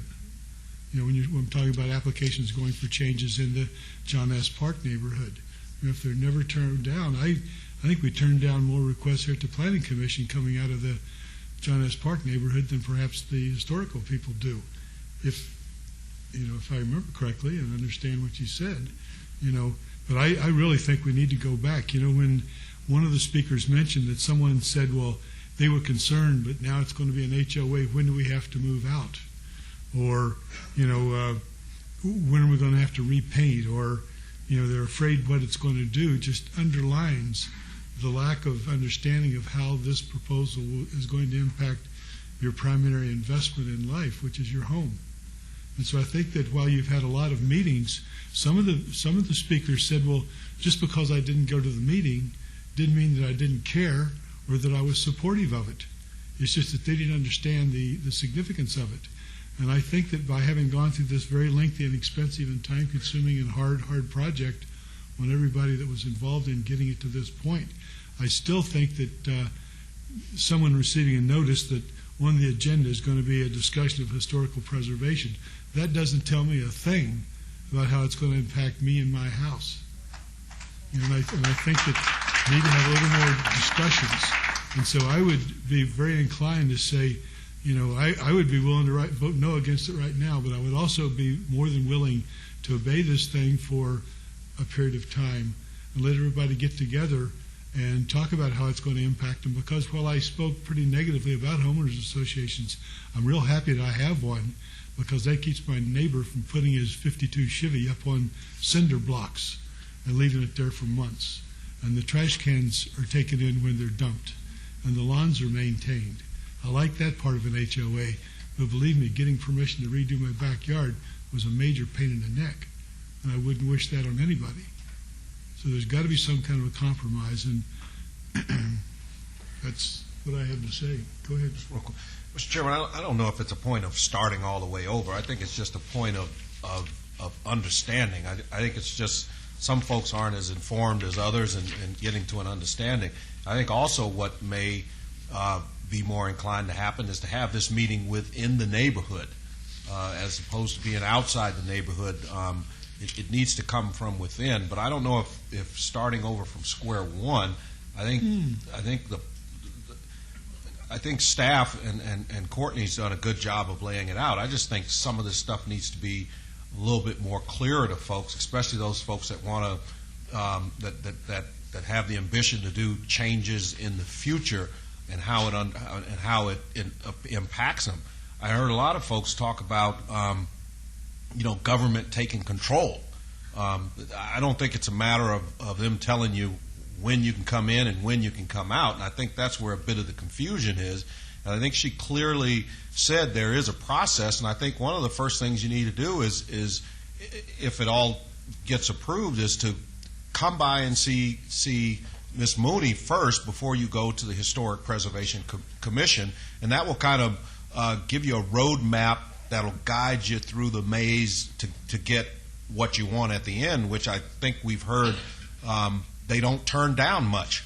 So, and I think that's a concern. I just think that's what we need to do. I don't know if we need to start it over from square one per se. Thank you. Mr. Chairman, if I might, I listened to Commissioner Evans, and I really echo his concerns or his thoughts and logic. An historical district is a good thing, and many of you come in against it, but candidly, your opposition is based on fear and not on facts. The fear tactics that were used against it really are improper. You must rely on the facts and not on fear. And it's been shown over the years it's a good thing, and you qualify for it. I think what Commissioner Evans said is right on the numbers there. If you embrace something like this, it will preserve your neighborhood. The last thing you want is what we have been arguing about all evening long, is that someone to come in and paint it bright blue with yellow trim. I don't understand why you would want to fight against something like that. I understand wanting to maintain your autonomy and being able to say, build what you want to build, but you will have that power. You still have that right. It's there. You may disagree with it, but if you disagree with it, it's because you haven't read the laws. You haven't read the rules. Now, with that said, Mr. Chairman, I don't know if you're intending to make a motion. I will defer to your. It sounds like to me that there's a consideration for a motion to continue or to postpone this, so I will leave my comments at that. Well, let me ask you this. If there is a motion to hold this, let me ask Ms. Mooney, Courtney, what would it take from staff side to lay this out again? Because from the beginning of your process, I don't know. And another thing I heard was a notification, and I wanted to. What is the requirement for the notification area? Because I think I believe it was, is it Kent? Cam. I believe Mr. Cam held up a postcard from a neighborhood. So things like that. What is the notice area for this? And if you were to bring this group again together to review the requirements, how long does that process take? Is it over 2 or 3 meetings, or could this be done in a 1-2 hour meeting, or give us some idea so in case it is held, we can put a time frame to it. Let me just throw something out, if you don't mind, Mr. Chairman. I'm wondering. I'm hearing that there's an appetite to maybe allow this process to continue and to evolve, to allow a greater degree of education. I don't want to throw away 5 years of work from folks who did this. I also think a historic designation can be a very good thing for a neighborhood. I suspect there are objections to certain aspects of it, and I've heard that really loud and clear. I think we all have. 2 of my colleagues have suggested that we continue this or hold this. And my thought, Ms. Wheeler, is there any possibility that the Historic Preservation Commission as a whole, along with the Historic Preservation Officer, might be able to schedule a meeting and provide an overview of what is and is not involved? I'm thinking that if there were a better understanding from all sides, at least then we can move forward or not move forward or vote it up or down. But I'd like everybody to be fully apprised of, what the consequences are and are not. Because as the Commissioner indicated, there's a lot of fear, there's a lot of misinformation, and high-temperatured feelings. So I'm just exploring options of how this can... Mr. Chairman and Vice Chair, there's any number of, certainly staff can make themselves available at all times. The Historic Preservation Commission has also had meetings on this matter. So from what we've heard this evening, I don't know that a dearth of meetings is the issue. We've had a lot of people that have indicated that they don't want to go to meetings and don't want to spend an inordinate amount of time on the matter. Certainly the Planning Commission is well aware of your options to continue the matter this evening, allow for more meetings. I'm thinking, many of the folks have the materials that are all posted on the website that answer most of these questions. Certainly staff could do, another question and answer, quoting the sections of the code, post that on the internet, do another mailing. Again, as those of you know who have gone through this before, I don't think, I would be surprised if the Planning Commission believes there'll be 100% concurrence on this matter. That's certainly unlikely. Again, it's your choice. Staff can do any number of things. We can work with the Registered Neighborhood Association to assist them in having another meeting, and staff will make themselves available. We can post information on the website so that persons can view it at their own time and not have to come to a meeting. If the Planning Commission wishes to send this back to ask the HPC to have another meeting, we can certainly do that. Their meetings are during the week at noon downtown, so I don't know how many persons want to go to another meeting downtown during the day. We can do any or all of those things, certainly at the direction of the commission. Well, taking what you've said, take it as gospel. It's on the internet. It's been presented. So let's just say if those cases are all true, then it appears as though the petition provides 116 people that say they don't want it, and we've got 50 people that say they do want it. And if we say those are informed people, then I think we've got a landslide in terms of its impact on the neighborhood and how negatively it's been received. Now, if I'm wrong and the people haven't been informed correctly, then maybe the proponents would be the ones that say, hey, let's hold off on making a decision on this thing tonight, because if we go with what the facts are that's been presented to us, it doesn't look good for the proponents. And so maybe another opportunity to talk and explain might take some of those 116 that signed a petition saying, we don't want any part of this. 50 like it. 116 say, no way. And that's what you call a landslide. Well, but I would argue, though, we had the exact same thing with the John S. Park thing. And the petition that people were circulating was not factual. There was a lot of fear, and I'm seeing the same thing here. So the numbers don't always, it's the questions. But I'm certainly open to any other idea as well. I concur as well, Commissioner Evans, because, it just baffles me that, you have folks that have been working towards it, and then at the last minute, here comes somebody wailing a piece of paper that says, well, by the way, they're all against it, and then have the gall to say, well, even though we want to rediscuss it, we don't want to come to a meeting. So what's going to happen is, if we convene a meeting and the 50 or so people, I'll give another 25 that may come, we come back here again, you're going to have the same 116 at the last minute coming back, and we're going to repeat this again.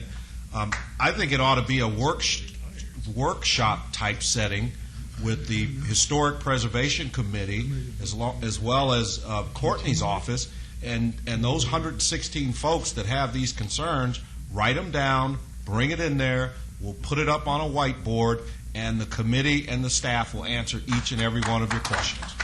It's just plain and simple.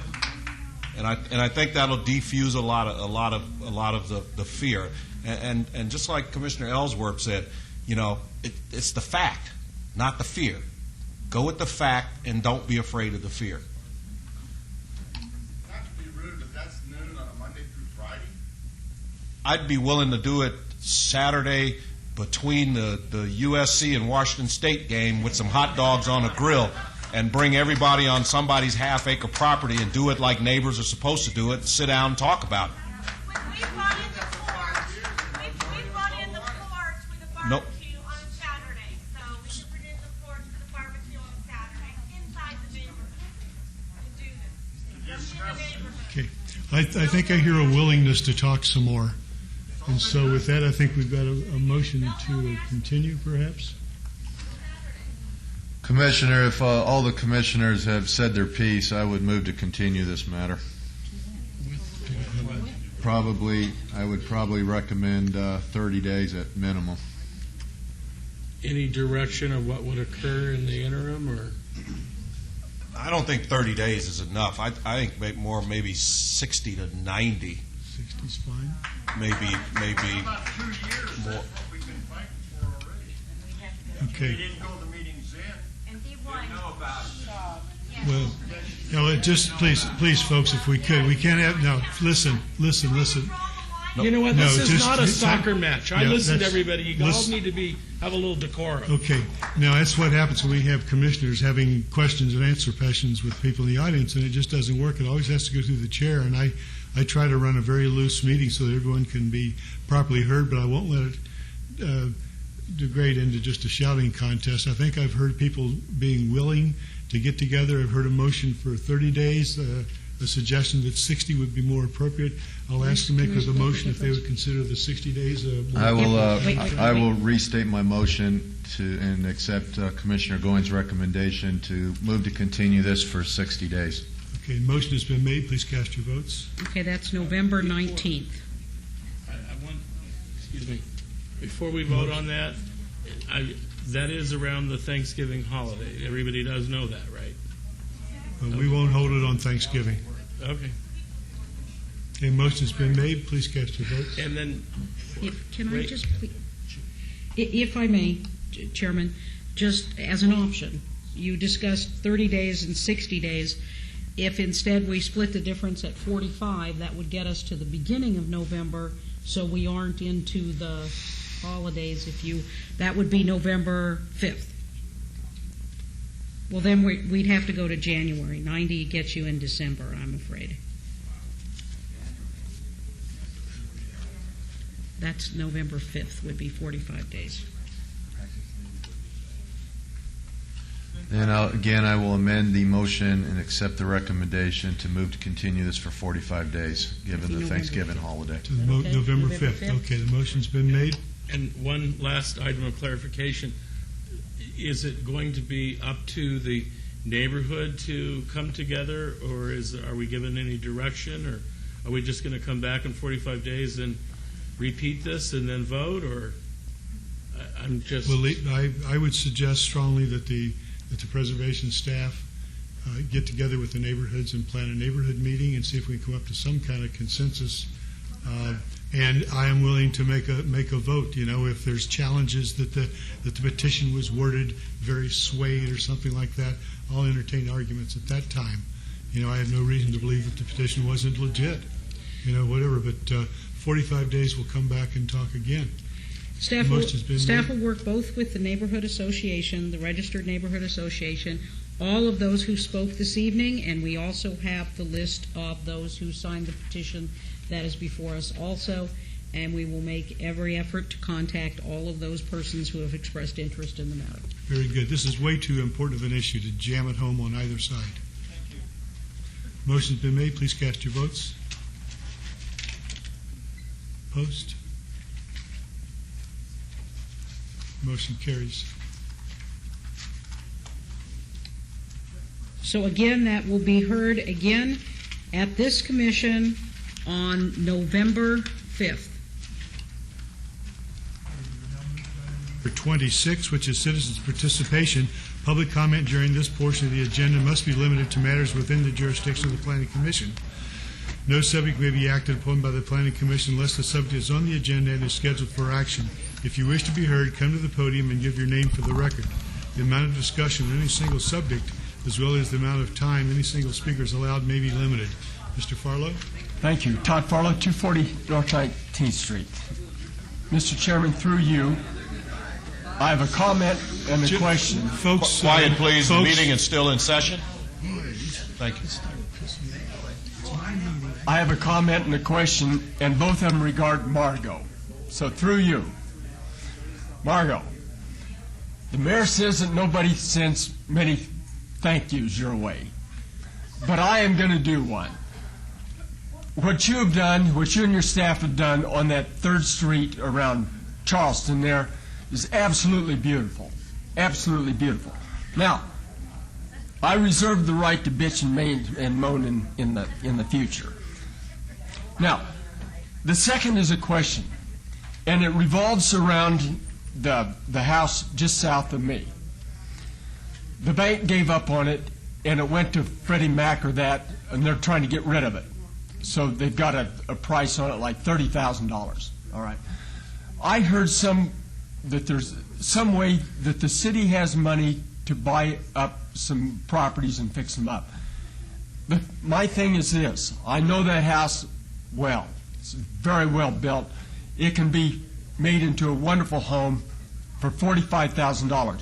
So for $75,000, you have a beautiful home where a person could walk to the grocery store, the pharmacy, because we're right close to Charleston Plaza. Who do I talk to in this city that would know anything about that? They fix them up, I think, or Our something. neighborhood services department, neighborhood Neighborhood services. services. And they do that. They I fix them up. believe so, but again, I'm not But the you don't expert know. on that, but they are the experts. Well, I would hope that the city, because of Freddie Mac, I mean, they got a lot of pull. Freddie Mac could probably give the thing to the city for that, to fix them up and sell them to an older couple that need close a way to walk to work in that. Thank you very much. Thank you. Anyone else wishing to speak? 3 minutes. I know. I just want to thank you all for your time tonight, and I appreciate it, and we'll be happy to try anything we can to pull the neighborhood together, Yeah, it's too- other than the it's too- 20 times we tried. It's too split up like it is right now. And, I'm sure you understand. And we'll continue to work with staff, and we appreciate your Your- time. I'm sure your day Thank job you. gives you experience in that Oh, area. good Lord, yeah, I do this by day and night. Anyone else wishing to speak? Seeing none, I'll declare the public comments section of the agenda completed and adjourn the meeting. Thank you very much.